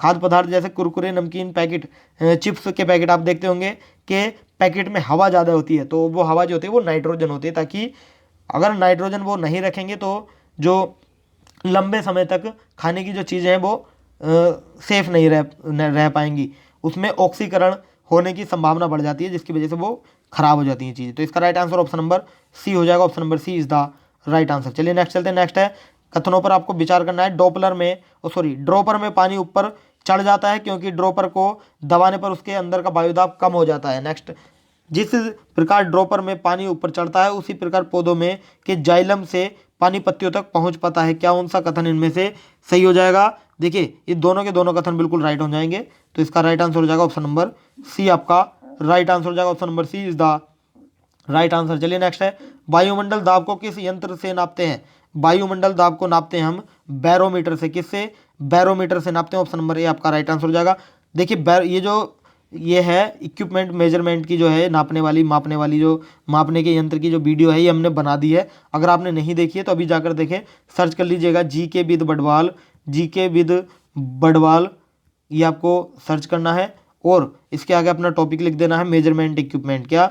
मेजरमेंट इक्विपमेंट टॉपिक लिख देना, ये टॉपिक आ जाएगा। आपको सारे क्वेश्चन इससे यहाँ से कवर कर सकते हैं। एक क्वेश्चन जरूर आना है इस टॉपिक से। चलिए नेक्स्ट है, वायु प्रदूषण में सबसे अधिक हानिकारक गैस है कौन सी? वायु प्रदूषण में सबसे अधिक जो हानिकारक गैस है वो हमारी कौन सी? Carbon monoxide. कौन सा? कार्बन मोनोऑक्साइड है। ऑप्शन नंबर बी आपका राइट आंसर हो जाएगा, carbon monoxide is the right answer. चलिए नेक्स्ट है, अम्ल वर्षा के लिए उत्तरदायी गैसें हैं कौन सी? अम्ल वर्षा के लिए उत्तरदायी जो गैसें हैं वो नाइट्रोजन ऑक्साइड है और सल्फर का ऑक्साइड है, यानी कि नाइट्रोजन के ऑक्साइड और सल्फर के ऑक्साइड दोनों ये हमारे उत्तरदायी हैं, यानी कि ऑप्शन नंबर सी आपका यहाँ बिल्कुल राइट आंसर हो जाएगा। Option number C is the right answer. चलिए नेक्स्ट है, जल में घुलनशील नहीं है। क्या? जल में कौन सी चीज़ घुलनशील नहीं है? वो हमारा तेल है। कौन सा? तेल जल में घुलनशील नहीं है। ऑप्शन नंबर सी आपका राइट आंसर हो जाएगा। चलिए नेक्स्ट है, पानी को पीने योग्य यानी कि रोगाणु मुक्त कैसे बनाया जा सकता है? कम से कम 3 मिनट तक उबाल कर। क्या ये बात सत्य है? ये बिल्कुल राइट है। नेक्स्ट है, क्लोरीन की गोली मिलाकर। सही है। नेक्स्ट है, पोटेशियम परमैंगनेट डालकर। ये भी आपका राइट आंसर हो जाएगा। तो इसका राइट आंसर हो जाएगा क्या? ऑप्शन नंबर सी आपका राइट आंसर हो जाएगा। Option number C is the right answer. चलिए नेक्स्ट है, मौसम निर्भर करता है वायुदाब पर, आर्द्रता पर, तापमान पर, उपरोक्त सभी। मौसम जो निर्भर करता है ये तीनों पर करता है, वायुदाब, आर्द्रता, तापमान तीनों पर करता है, उपरोक्त सभी is the right answer. Option number D आपका राइट हो जाएगा। चलिए नेक्स्ट है, बाष्पीकरण की दर प्रभावित होती है किससे? देखिए बाष्पीकरण की दर तेज हवा से, तापमान से, आर्द्रता तीनों से प्रभावित होती है। ऑप्शन नंबर डी आपका यहाँ बिल्कुल राइट आंसर हो जाएगा, उपरोक्त सभी। नेक्स्ट है, जीवों की संरचनात्मक इकाई है क्या? कोशिका, ऊतक, अंग या उपरोक्त में से कोई नहीं? जीवों की संरचनात्मक इकाई हमारी कोशिका है। क्या है? कोशिका। ऑप्शन नंबर ए आपका राइट आंसर हो जाएगा, कोशिका इज द राइट आंसर। चलिए नेक्स्ट है हमारा, अनुवांशिकता की मूल शारीरिक और कार्यात्मक इकाई क्या है? ये हमारी कौन सी? जीन। कौन सी? जीन है। ऑप्शन नंबर सी आपका राइट आंसर हो जाएगा, gene is the right answer. चलिए नेक्स्ट पर चलते हैं। नेक्स्ट क्वेश्चन हमारा है, देखिए निम्नलिखित कथनों पर विचार कीजिए। एक कोशिकीय जीव में अलग अलग कोशिका अंगक अलग अलग कार्य करते हैं जो कोशिकाओं को एक इकाई बनाते हैं। क्या ये बात सही है? ये आपको बताना है। देखिए बिल्कुल सही है। नेक्स्ट है, एक बहुकोशिकीय जीवों में भी श्रम विभाजन पाया जाता है, यहाँ अलग अलग अंग अलग अलग कार्य करते हैं। ऑप्शन नंबर इसका दूसरा कथन भी राइट हो जाएगा, तो इसका right answer option number C हो जाएगा, ध्यान रखेंगे। चलिए नेक्स्ट हमारा है, समजात अंग कहते हैं किसे? समजात अंग किसे कहते हैं? आप आंसर करेंगे। देखिए समजात अंग होते हैं वे अंग जो मूल रचना एवं उद्भव के समान होते हैं किंतु अलग अलग कार्य के लिए अनुकूलित होते हैं, तो इसका right answer option number A हो जाएगा, ध्यान रखेंगे। चलिए अगले क्वेश्चन पर चलते हैं। अगला क्वेश्चन है, संरचनात्मक समजातता की संकल्पना प्रस्तुत की थी किसने की थी? संरचनात्मक समजातता की जो संकल्पना थी वो बूर्फो ने की थी। किसने? बूर्फो ने की थी, आपको ध्यान रखना है। चलिए नेक्स्ट चलते हैं। नेक्स्ट हमारा फ्लिपर, फ्लिपर कहते हैं किसे? फ्लिपर कहते हैं समुद्री स्तनियों जैसे व्हेल व सील मछली के अग्रपाद को। किसे? अग्रपाद को फ्लिपर कहते हैं, ध्यान रखेंगे। चलिए अगले क्वेश्चन पर चलते हैं। और मैं आपको बता दूं, आप सोच रहे होंगे अग्रपात क्या होता है। अग्रपात, ये अग्रपात जो होता है वो होता है मछलियों के जो पंख होते हैं उनके समान, या जैसे चप्पू होते हैं, चप्पू नाव चलाने वाले चप्पू, उनके आकार के होते हैं ये अग्रपात। ये आपको ध्यान रखना है। चलिए नेक्स्ट है, अवशेषी अंग के संदर्भ में विचार करें। अवशेषी अंग, देखिए ये अंग पूर्वजों से में क्रियाशील थे, ये बिल्कुल राइट हो जाएगा। नेक्स्ट है, वर्तमान में बहुत कम क्रियाशील हैं, ये भी आपका राइट आंसर हो जाएगा। वर्तमान में हमारे शरीर में कोई महत्वपूर्ण कार्य, कई महत्वपूर्ण कार्य हैं, ये गलत हो जाएगा। ऑप्शन नंबर डी आपका यहाँ बिल्कुल राइट आंसर हो जाएगा। चलिए नेक्स्ट है, मनुष्य में पाए जाने वाले प्रमुख अवशेषी अंग हैं क्या? कृमि रूप परिशेषिका, निपेशक पटल, कर्णपल्लव की पेशियां या पूंछ। मनुष्य में पाए जाने वाले प्रमुख अवशेषी अंग कौन कौन से हैं? ये हमारे हैं कौन से? ये चारों के चारों हैं। ऑप्शन नंबर बी आपका राइट आंसर हो जाएगा, उपरोक्त सभी। चलिए नेक्स्ट है हमारे, नेक्स्ट है जंतुओं के प्रमुख अवशेषी अंग है क्या? जंतुओं के प्रमुख अवशेषी अंग कौन से हैं ये आपको बताना है। व्हेल व अजगर के पश्चपाद, बिल्कुल सही है। नेक्स्ट है, घोड़े के पादों की स्लिप्ट अस्थियां, ये भी सही है। नेक्स्ट है, व्हेल के कर्ण पल्लव, ये भी राइट आंसर हो जाएगा। तो इसका राइट आंसर हो जाएगा ऑप्शन नंबर सी हो जाएगा right answer. Option number C is the right answer. सारे के सारे कथन सत्य हो जाएंगे। चलिए नेक्स्ट है, पुनरावृत्ति सिद्धांत प्रस्तुत किया था किसने? पुनरावृत्ति सिद्धांत अर्नेस्ट हैकल ने किया था। किसने? अर्नेस्ट हैकल ने प्रस्तुत किया था। ऑप्शन नंबर ए आपका राइट आंसर हो जाएगा। चलिए नेक्स्ट पे चलते हैं। नेक्स्ट क्वेश्चन हमारा है, निम्नलिखित कथनों पर आपको विचार करना है। युग्मनज में वयस्क जंतु बनने तक के परिवर्धन को व्यक्तिव्रत कहते हैं। नेक्स्ट है, किसी जंतु के जातीय विकास के इतिहास को जातिव्रत कहते हैं। इसका राइट आंसर करना है आपको, कौन सा हो जाएगा? इसका राइट आंसर हो जाएगा हमारा क्या? इसका राइट आंसर हो जाएगा, ये दोनों के दोनों सत्य हो जाएंगे। तो इसका राइट आंसर हो जाएगा हमारा क्या? ऑप्शन नंबर सी हो जाएगा। Option number C is the right answer. चलिए नेक्स्ट चलते हैं। नेक्स्ट हमारा, मनुष्य में पाए जाने वाले अवशेषी अंग हैं क्या? मनुष्य में पाए जाने वाले अवशेषी अंग कौन से हैं? मनुष्य में पाए जाने वाले अवशेषी अंग आपको बताने हैं। कपियों के समान घने बाल, सही है। अतिरिक्त चूचक, सही है। कर्णपल्लव की पेशियां, मानव शिशु की पूंछ, चारों के चारों राइट आंसर हो जाएंगे। तो इसका राइट आंसर हो जाएगा हमारा ऑप्शन नंबर सी हो जाएगा, उपरोक्त सभी इज द राइट आंसर। चलिए नेक्स्ट चलते हैं। नेक्स्ट क्वेश्चन है 125 125वां, मानव जाति में गुणसूत्र होते हैं। मानव जाति में गुणसूत्र होते हैं 46, कितने? 46 होते हैं। और एक और इसके पेयर पूछ ले यानी कि जोड़े पूछ ले तो आपको 23 आएगा। ऑप्शन में आपको 23 लगा देना है। चलिए नेक्स्ट है, मानव शरीर में रुधिर की मात्रा होती है, रुधिर यानी कि ब्लड की, मानव शरीर में रुधिर की जो मात्रा होती है वो मनुष्य के वजन की 7 से 8% होती है। कितना? 7 से 8% होता है, ये आपको ध्यान रखना। मैं आपको बता दूं कि फॉर एग्जांपल यदि कोई 70 किलो का मनुष्य के वजन अगर 70 किलो है तो उसके शरीर का जो औसत रुधिर होगा वो 5 से 6 लीटर होगा। कितना? 5 से 6 लीटर होगा औसत उसका, मानव शरीर का औसत रुधिर, यानी कि 70 किलो का अगर है तो 5 से 6 लीटर होगा, ध्यान रखेंगे। चलिए अगला क्वेश्चन है हमारा, प्लाज्मा में कितने प्रकार के रुधिर कणिकाएं होती हैं? प्लाज्मा के अंदर कितने प्रकार की रुधिर कणिकाएं होती हैं? ये 3 प्रकार की होती है। कौन सी 3 प्रकार की होती है? ऑप्शन नंबर सी हो जाएगा। कौन कौन सी होती हैं? ये होती है रेड ब्लड सेल्स यानी कि आरबीसी, लाल रुधिर कणिकाएं इन्हें बोलते हैं। नेक्स्ट है डब्ल्यूबीसी जिन्हें व्हाइट ब्लड सेल्स बोलते हैं, श्वेत रुधिर कणिकाएं। नेक्स्ट है रुधिर प्लेटलेट्स यानी कि ब्लड प्लेटलेट्स हम बोलते हैं इन्हें, ब्लड प्लेटलेट्स बोलते हैं इन्हें। ये 3 होती हैं, ध्यान रखेंगे। चलिए नेक्स्ट चलते हैं। नेक्स्ट है लाल रुधिर कणिकाओं के प्रमुख कार्य हैं क्या? ऑक्सीजन व कार्बन डाइऑक्साइड का परिवहन, क्या ये सत्य हो जाएगा? बिल्कुल सही है। नेक्स्ट है लाल रुधिर कणिकाओं के कोशिका द्रव्य में हीमोग्लोबिन पाई जाती है जो रक्त को लाल प्रदान करती है, बिल्कुल लाल रंग प्रदान करती है। दोनों के दोनों राइट आंसर हो जाएंगे। तो इसका right answer option number C हो जाएगा। Option number C is the right answer, ध्यान रखेंगे। चलिए अगले क्वेश्चन पर चलते हैं। अगला क्वेश्चन हमारा है, हमारे शरीर में रोगों के प्रतिरक्षा का कार्य करती है क्या? हमारे शरीर में रोगों से प्रतिरक्षा जो करती है वो करती है डब्ल्यूबीसी। क्या? ऑप्शन नंबर बी आपका राइट आंसर हो जाएगा, डब्ल्यूबीसी करती है श्वेत रक्त कणिकाएं, ध्यान रखेंगे। श्वेत रक्त या रुधिर कणिकाएं हम बोलते हैं। चलिए नेक्स्ट है हीमोस्टेटिस कहलाता है क्या? हीमोस्टेटिस जो कहलाता है ये रुधिर का थक्का जमना कहलाता है। क्या कहलाता है? रुधिर का थक्का जमना। और रुधिर का थक्का किस विटामिन के कारण जमता है? विटामिन की वजह से जमता है, ध्यान रखेंगे। चलिए नेक्स्ट है, आरबीसी का जीवन काल औसतन कितना होता है? 120 होता है। ये आपको विचार करना और बताना कौन सा कथन सत्य है। बिल्कुल राइट आंसर हो जाएगा। आरबीसी का जो जीवन काल होता है वो 120 वर्ष 120 दिन होता है। कितना? 120 दिन होता है। नेक्स्ट है, डब्ल्यूबीसी का जीवन काल 3 से 5 दिन होता है। ये भी सही है। पुरुषों में आरबीसी की संख्या 54 लाख प्रति घन मिलीमीटर होती है, एमएम होती है। और नेक्स्ट है, महिलाओं में आरबीसी की संख्या 45 लाख प्रति घन एमएम होती है। तो इसका जो राइट आंसर हो जाएगा, ये चारों के चारों बिल्कुल राइट आंसर हो जाएंगे। तो इसका राइट आंसर हो जाएगा हमारा उपरोक्त सभी कथन सही है। ऑप्शन नंबर सी आपका राइट आंसर हो जाएगा। Option number C is the right answer. चलिए अगले क्वेश्चन पर चलते हैं।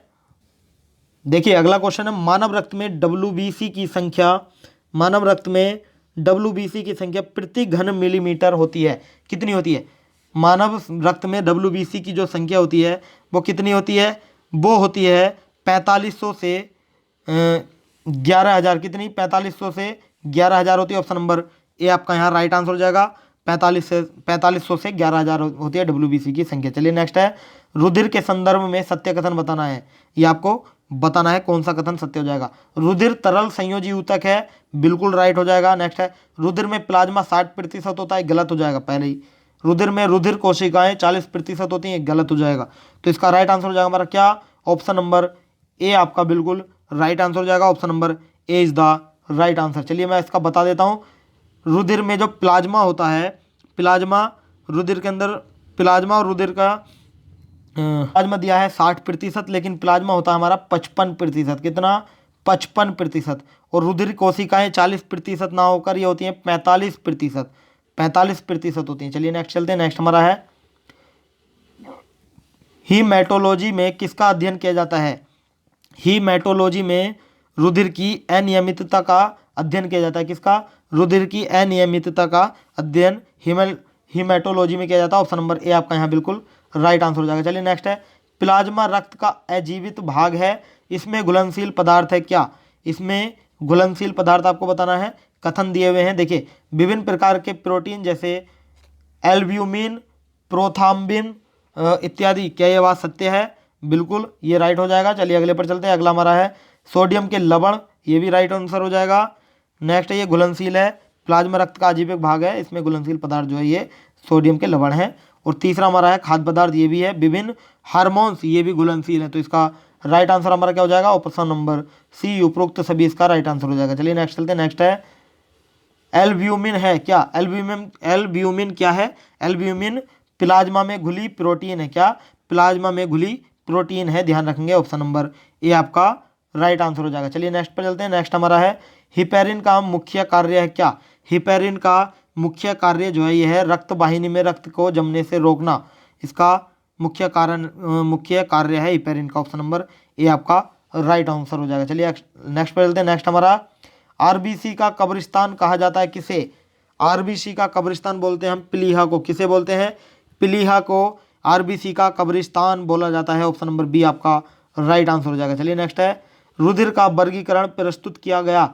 रुधिर का वर्गीकरण प्रस्तुत किया था कार्ल लैंडस्टीनर ने। किसने? कार्ल लैंडस्टीनर ने किया था। ऑप्शन नंबर सी आपका राइट आंसर हो जाएगा।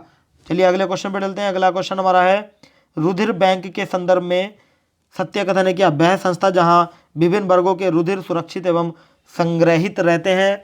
क्या ये बात सही है? बिल्कुल सही है। नेक्स्ट है, विश्व का सबसे प्रमुख रुधिर बैंक रेड क्रॉस सोसाइटी है, ये भी सही है। तो इसका राइट आंसर क्या हो जाएगा? इसका राइट आंसर हो जाएगा पहला और दूसरा दोनों कथन सत्य है, यानी ऑप्शन नंबर सी आपका राइट आंसर हो जाएगा। Option number C is the right answer. Next है, सर्वदाता रुधिर वर्ग कहलाता है क्या? सर्वदाता रुधिर वर्ग जो कहलाता है वो हमारा ओ वर्ग कहलाता है। क्या? ओ वर्ग कहलाता है सर्वदाता रुधिर वर्ग। ये जीरो क्यों दे रखा है? ये ओ आएगा। रुधिर वर्ग हमारा ओ वर्ग कहलाता है। ये सर्वदाता होता है, ये किसी को भी अपना रुधिर यानी ब्लड दे सकता है, इसलिए सर्वदाता इसको बोलते हैं। चलिए नेक्स्ट है सर्वग्राही वर्ग कौन सा होता है? देखिए सर्वदाता तो होता ओ किसी को भी दे सकता है अपना ब्लड, क्योंकि उसके अंदर एंटीजन नहीं होता है। और जो हमारा सर्वग्राही होता है ए बी वर्ग। कौन सा? ए बी वर्ग होता है। और ए बी वर्ग किसी से भी ये ले सकता है अपन ब्लड, यानी कि इसमें कोई भी एंटीबॉडी नहीं होती है ए बी ब्लड वाले में। चलिए ध्यान रखेंगे। अगला हमारा क्वेश्चन है, ब्लड प्रेशर के संदर्भ में विचार करें। ब्लड प्रेशर को स्फेग्नोमैनोमीटर से मापा जाता है, क्या ये बात सत्य है? बिल्कुल सही है, स्फेग्नोमीटर से मापते हैं। नेक्स्ट है, एक स्वस्थ व्यक्ति का रक्तदाब 120 से 80 mmHg होता है, क्या ये बात सत्य है? ये भी बिल्कुल राइट हो जाएगा। तो इसका राइट आंसर हो जाएगा हमारा ऑप्शन नंबर सी आपका राइट आंसर हो जाएगा। चलिए अगले क्वेश्चन पे चलते हैं। अगला है, इरिथ्रोब्लास्टोसिस फिटेलिस के संदर्भ में सत्य कथन है क्या? ये आपको बताना है कौन सा कथन सत्य हो जाएगा, ये आपको बताना है। देखिए, ये RH फैक्टर से संबंधित है, क्या ये बात सत्य है? बिल्कुल सही है। नेक्स्ट है, इस रोग से प्रभावित संतान गर्भ में या जन्म के तुरंत बाद मर जाती है, बिल्कुल सही है। नेक्स्ट इसका राइट आंसर हो जाएगा ऑप्शन नंबर बी आपका राइट आंसर हो जाएगा। पहला और दूसरा दोनों सही है। चलिए नेक्स्ट है, लाल फीता अंतर्राष्ट्रीय चिन्ह है किसका? लाल फीता जो चिन्ह है वो अंतर्राष्ट्रीय चिन्ह किसका? एड्स का है। किसका? एड्स का अंतर्राष्ट्रीय चिन्ह है, ध्यान रखेंगे। चलिए अगले क्वेश्चन पर चलते हैं। अगला क्वेश्चन है, बहु लोहिताणु रक्तता है क्या? बहु लोहिताणु जो रक्तता है वो RBC की संख्या का बढ़ जाना है। ऑप्शन नंबर ए आपका राइट आंसर हो जाएगा। Option number A is the right answer. चलिए नेक्स्ट है, सेप्टोसीमिया है क्या?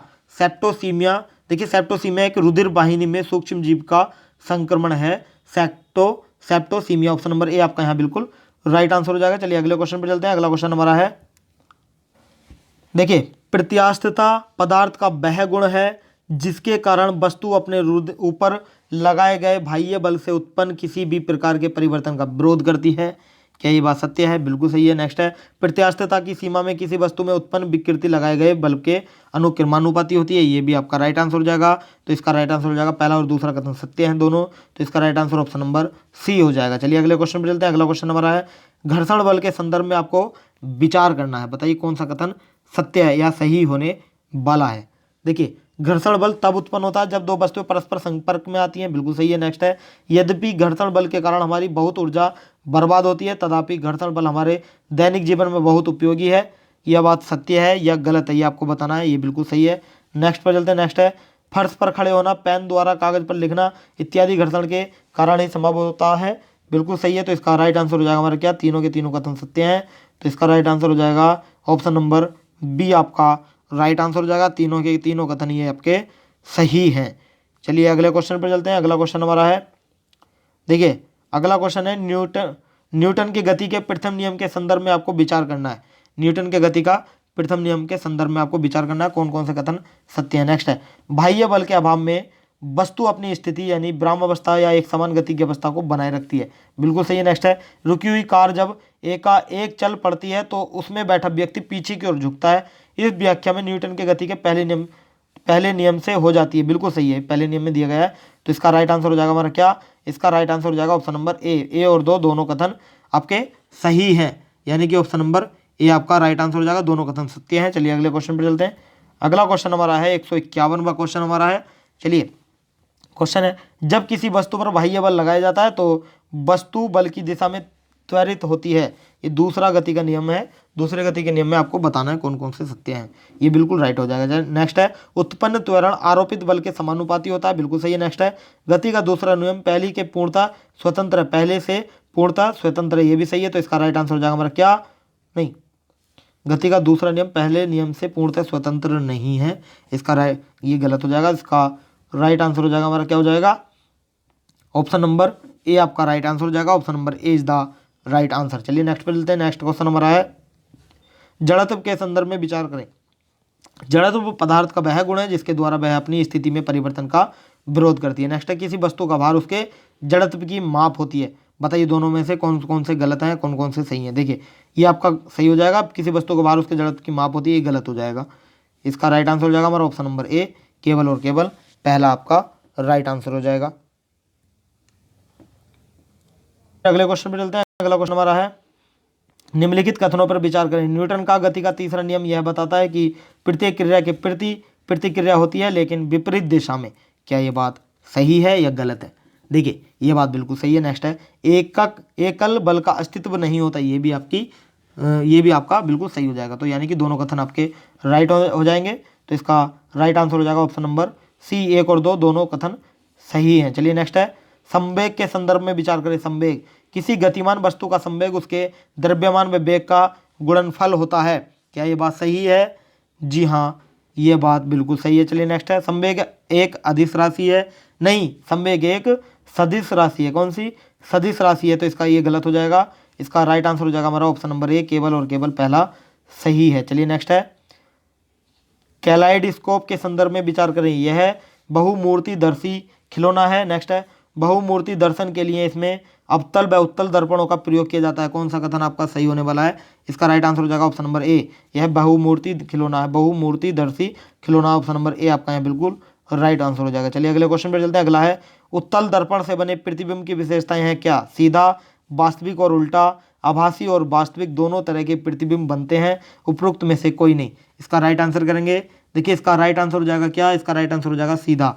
ये उत्तल दर्पण से बने प्रतिबिंब की विशेषता है, ये सीधा बनता है। ऑप्शन नंबर ए आपका राइट आंसर हो जाएगा। चलिए नेक्स्ट है, आँख, कान, नाक, दांत के डॉक्टरों द्वारा किसी दर्पण का प्रयोग किया जाता है, वो कौन सा दर्पण है?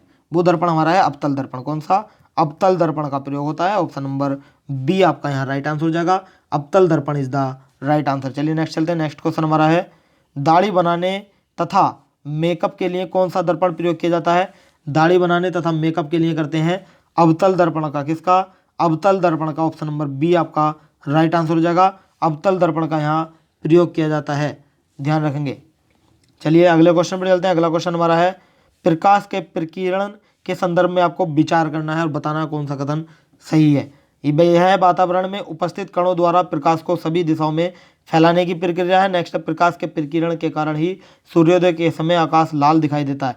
कौन सा कथन सत्य है? दोनों के दोनों सही है, यानी कि ऑप्शन नंबर सी आपका राइट आंसर हो जाएगा। चलिए नेक्स्ट चलते हैं। नेक्स्ट है, अवतल दर्पण से बने प्रतिबिंब की प्रकृति होती है कैसी? अवतल दर्पण से बने प्रतिबिंब की प्रकृति कैसी होती है? आभासी और वास्तविक होती है। कौन सी?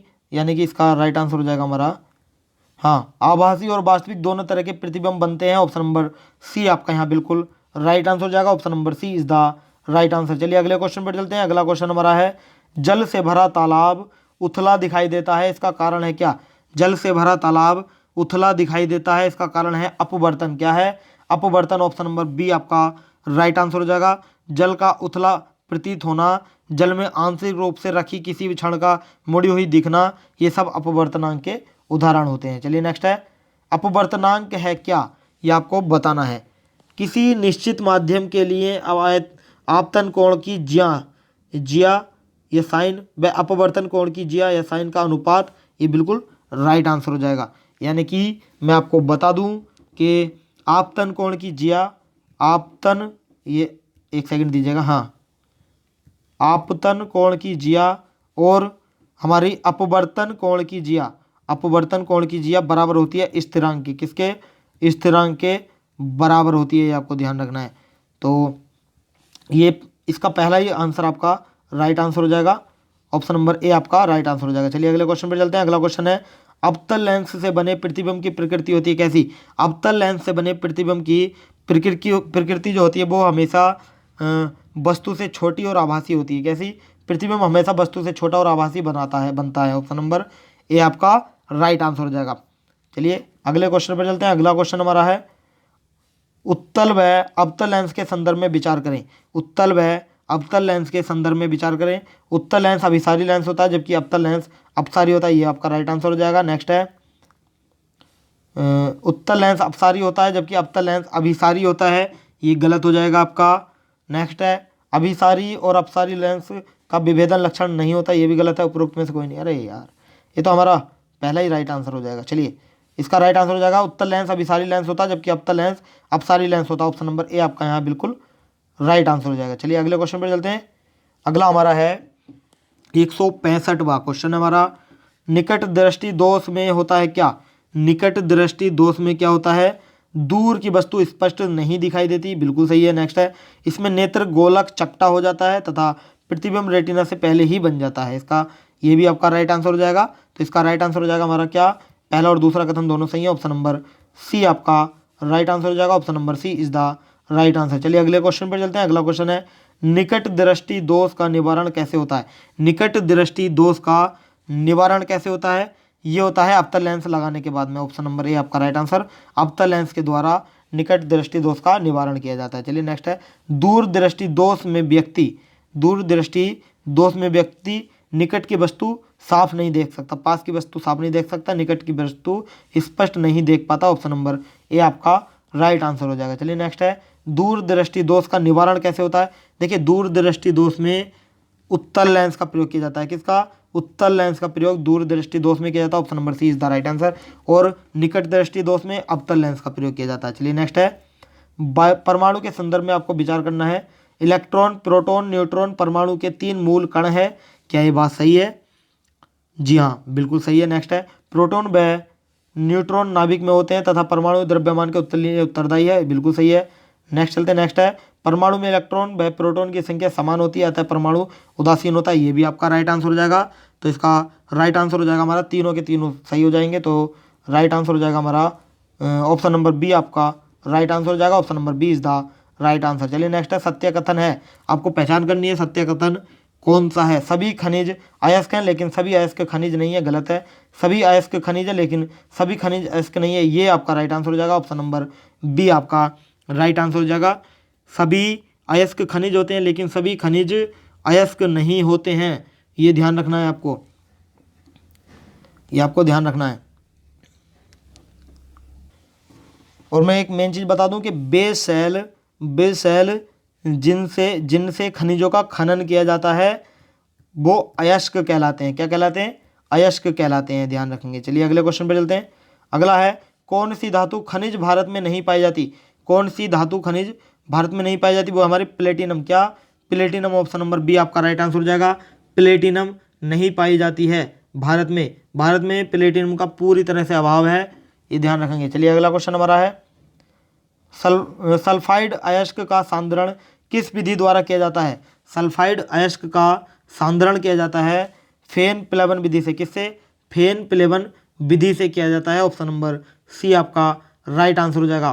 चलिए अगले क्वेश्चन पर चलते हैं। अगला क्वेश्चन हमारा है, धातु क्रम के संबंध में निस्तापन व भर्जन है क्या, ये आपको बताना है। देखिए धातु क्रम के संबंध में निस्तापन सीमित वायु की उपस्थिति में अयस्क को गर्म करके धातु ऑक्साइड के बदले की क्रिया है, जबकि भर्जन पर्याप्त वायु में अयस्क को गर्म करके ऑक्साइड में बदलने की क्रिया है। ऑप्शन नंबर ए आपका यहीं बिल्कुल राइट आंसर हो जाएगा। Option number A is the right answer. चलिए नेक्स्ट है, भट्टियों के संदर्भ में विचार करें। भट्टियों के संदर्भ में विचार करें, आपको बताना है क्या हो जाएगा। देखिए भट्टियों का प्रयोग ऊंचे ताप के लिए किया जाता है, बिल्कुल सही है। नेक्स्ट है, आर्क भट्टी में 3000 से 3500 डिग्री सेंटीग्रेड तक ताप प्राप्त किया जा सकता है, बिल्कुल सही है। तो इसका राइट आंसर हो जाएगा, दोनों सही है। ऑप्शन नंबर सी आपका राइट आंसर हो जाएगा। Option number C is the right answer. चलिए नेक्स्ट है, पिग आयरन या कच्चा लोहा के संदर्भ में सत्य कथन आपको बताना है कौन सा हो जाएगा। आपको बताना है कौन सा कथन सही होगा। बात्या भट्टी से प्राप्त लोहा पिग आयरन कहलाता है, क्या ये सत्य है? बिल्कुल सही है। बात्या भट्टी से प्राप्त लोहा हमारा पिग आयरन कहलाता है। चलिए नेक्स्ट है, इसका गलनांक तुलनात्मक के रूप में उच्च होता, गलत है। इसमें लोहे की मात्रा 93%, कार्बन 4 से 5%, शेष सल्फर, फास्फोरस, सिलिकॉन की अशुद्धियाँ होती हैं, ये भी आपका राइट आंसर हो जाएगा। तो इसका राइट आंसर हो जाएगा हमारा क्या? इसका राइट आंसर हो जाएगा हमारा ऑप्शन नंबर बी आपका राइट आंसर हो जाएगा। पहला और तीसरा कथन दोनों सत्य हैं, ये आपको ध्यान रखना है। और चलिए फिर नेक्स्ट पे चलते हैं,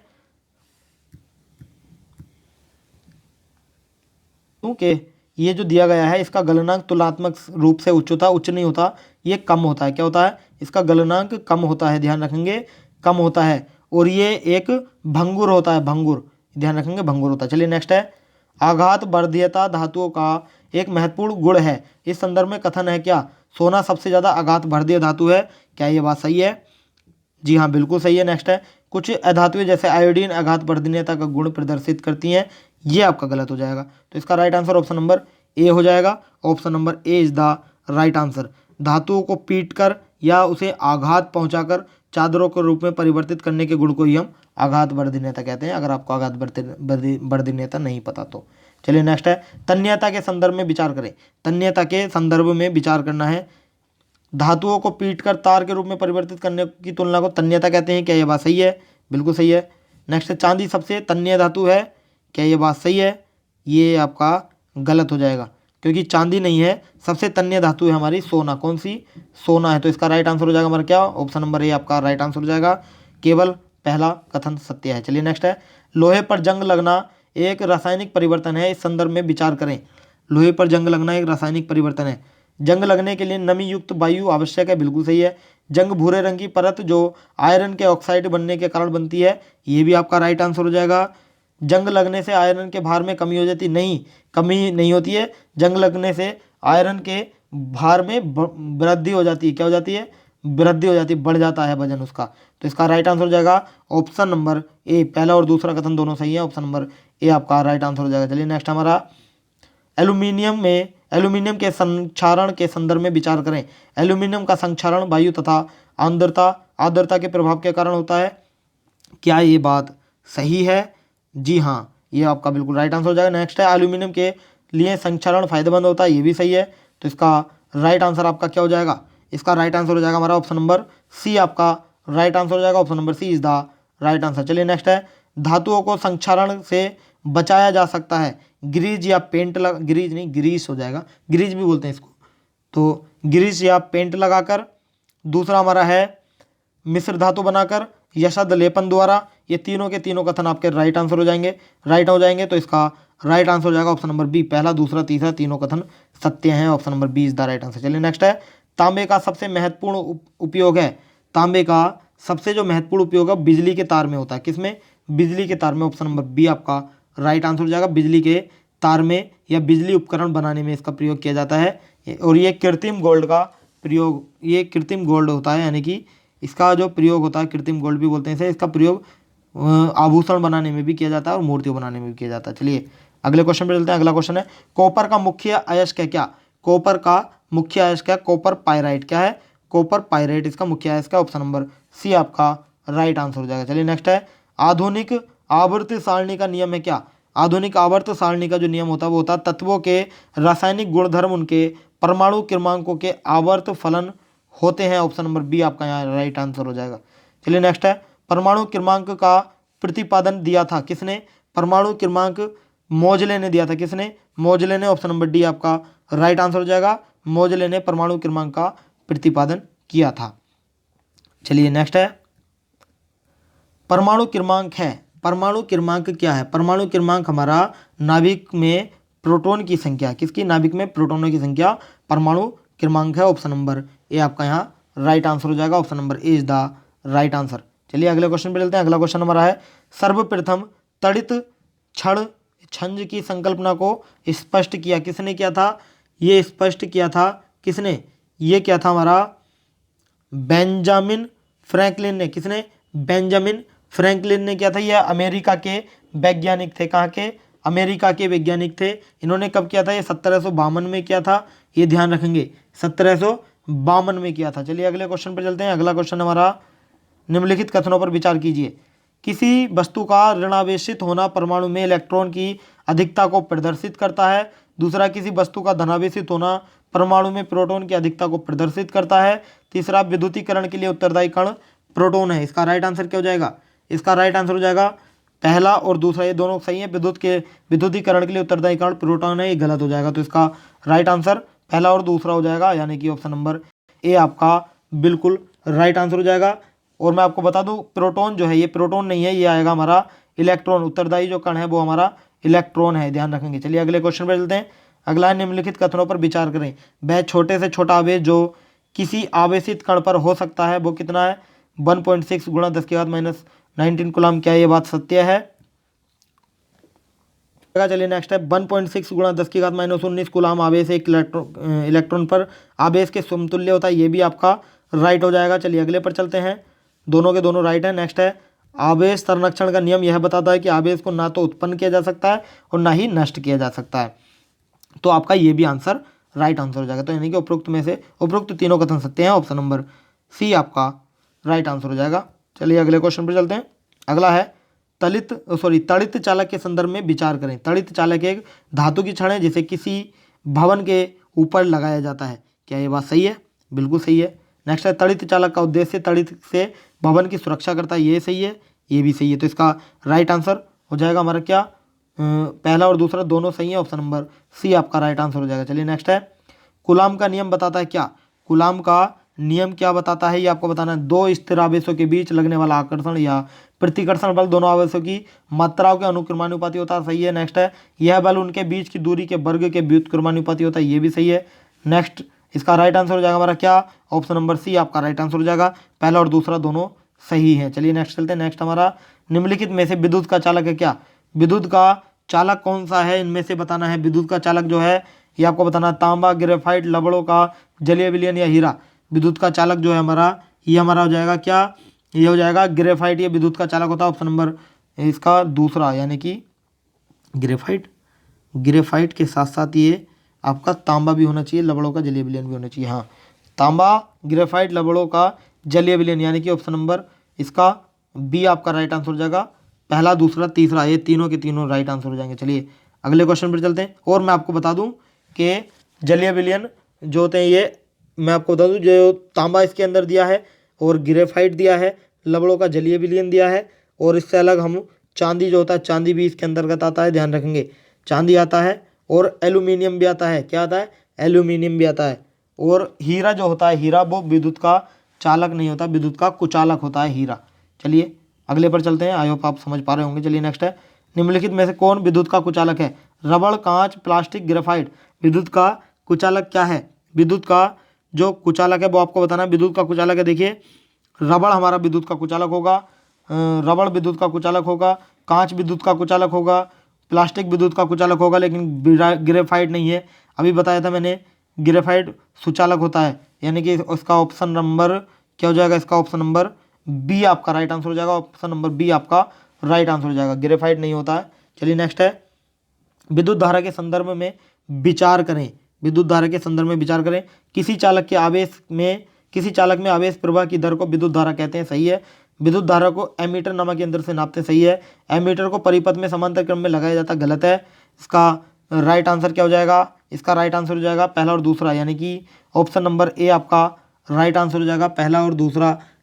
क्योंकि समांतर क्रम में नहीं लगाते हैं, ये हम श्रेणी क्रम में लगाते हैं इसको, इसलिए ये वाला क्वेश्चन आपका, ये वाला ऑप्शन गलत हो जाएगा। तो इसका राइट आंसर ए हो जाएगा। चलिए नेक्स्ट है, दिष्ट धारा कहते हैं किसे? वह धारा जो एक निश्चित समांतर में अपनी दिशा बदल लेती है, बताएंगे। देखिए ये आपका गलत हो जाएगा। नेक्स्ट है, वह धारा जो एक ही दिशा में प्रवाहित होती है, ये सही हो जाएगा। विद्युत सेल दिष्ट धारा प्रदान करते हैं, ये आपका सही हो जाएगा। तो इसका राइट आंसर हो जाएगा हमारा ऑप्शन नंबर ए आपका राइट आंसर हो जाएगा। Option number A is the right answer. चलिए नेक्स्ट है, देखिए नेक्स्ट है, प्रत्यावर्ती धारा के संदर्भ में सत्य कथन है क्या? प्रत्यावर्ती धारा के संदर्भ में सत्य कथन बताना। यह धारा एक निश्चित समयांतराल के बाद अपनी दिशा बदल देती है, क्या ये बात सही है? ये बिल्कुल सही है। नेक्स्ट है, भारत के विद्युत उत्पादन केंद्रों से प्रेषित धारा प्रत्यावर्ती धारा होती है, बिल्कुल सही है। तो इसका राइट आंसर क्या हो जाएगा? इसका राइट आंसर हो जाएगा ऑप्शन नंबर सी, पहला और दूसरा दोनों सही हैं। चलिए नेक्स्ट है, लेक्लांसे सेल के संदर्भ में सत्य कथन है क्या? लेक्लांसे सेल के संदर्भ में सत्य कथन क्या है? लेक्लांसे सेल में अमोनियम क्लोराइड का विलयन भरा होता है, सही है। इसमें कार्बन की क्षण ऋण विद्युत की तरह तथा जस्ते की क्षण धन विद्युत की तरह कार्य करती है, गलत है। तो इसका राइट आंसर हो जाएगा हमारा क्या? ऑप्शन नंबर ए आपका राइट आंसर हो जाएगा। Option number A is the right answer.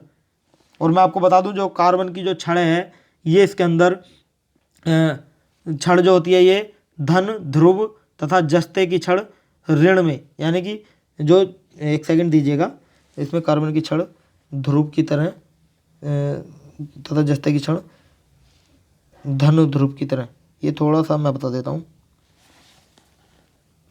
हाँ, ये इसने अपोजिट दिया हुआ है, ऋण विद्युत की जगह यहाँ धन विद्युत ध्रुव आ जाएगा। जो कार्बन की क्षण है वो धन ध्रुव, और जो हमारी जस्ते की क्षण है वो हमारी ऋण ध्रुव आ जाएगा। जस्ते की क्षण हमारी ऋण ध्रुव आ जाएगा। तो इसका इसलिए ये वाला क्वेश्चन, ये वाला जो कथन था ये गलत था। चलिए ध्यान रखेंगे। चलिए नेक्स्ट है, सेल के संदर्भ में सत्य कथन है क्या? सेल के संदर्भ में सत्य कथन आपको बताना है, कौन सा सत्य कथन है, बताइए। विद्युत प्रवाहित करके विद्युत ऊर्जा को रासायनिक ऊर्जा में बदलना सेल का आवेशन कहलाता है, राइट है। सेल को उपयोग में लाने पर रासायनिक ऊर्जा वैद्युत ऊर्जा में रूपांतरित होती है, इस क्रिया में सेल का निरावेशन कहते हैं, ये भी राइट आंसर हो जाएगा। तो इसका राइट आंसर हमारा क्या हो जाएगा? ऑप्शन नंबर सी हो जाएगा, पहला और दूसरा दोनों कथन सत्य है। चलिए नेक्स्ट है, जनरेटर के संदर्भ में सत्य कथन है क्या? जनरेटर के संदर्भ में सत्य कथन, जनरेटर यांत्रिक ऊर्जा को वैद्युत ऊर्जा में परिवर्तित करता है, सही है। नेक्स्ट, जनरेटर विद्युत चुंबकीय प्रेरण के सिद्धांत पर कार्य करता है, ये भी आपका राइट आंसर हो जाएगा। तो इसका पहले और दूसरा दोनों कथन सत्य हैं, तो इसका ऑप्शन नंबर सी इसका राइट आंसर हो जाएगा। चलिए नेक्स्ट है, देखिए आज का सेशन हमारा यहीं समाप्त होता। आई होप आपने पूरी वीडियो देखी होगी और ये क्लास आपके एग्जाम के लिए बहुत ही ज़्यादा इंपॉर्टेंट ये साबित होगी। इस क्लास को जरूर लीजिएगा और आपने अगर हमारा टेलीग्राम चैनल ज्वाइन नहीं किया तो अभी जाकर ज्वाइन करें, वीडियो के डिस्क्रिप्शन में उसका लिंक मिल जाएगा। और ये रात को इस क्लास की पीडीएफ भी आपको प्रोवाइड करा दी जाएगी, टेलीग्राम चैनल पर इस क्लास की पीडीएफ मिल जाएगी, वहाँ जाकर आप इस क्लास को पीडीएफ को देख सकते हैं और अपनी प्रैक्टिस कर सकते हैं। मैं आपको बता दूं कि कल हमारी सोशल साइंस की मैराथन होने वाली है, जुड़े रहिएगा। और सोशल साइंस के अंदर जो हम क्वेश्चन लेकर आए हैं वो सारे के सारे क्वेश्चन हम रिपीटेड ही हैं, यानी कि आपको रिवीजन करना है। आपके पास इतना समय नहीं है कि आप नई चीज़ें पढ़ें, तो आपको रिवीजन कराने का काम हमारा सोशल साइंस की मैराथन करेगी। जितना भी मैंने अब तक पढ़ाया सभी के क्वेश्चन मैंने उसी के अंदर लिए हैं। तो चलिए आज के लिए इतना ही, चैनल को सब्सक्राइब कर देंगे और बेल आइकन दबा देंगे। सो मिलते हैं फिर, थैंक यू सो मच।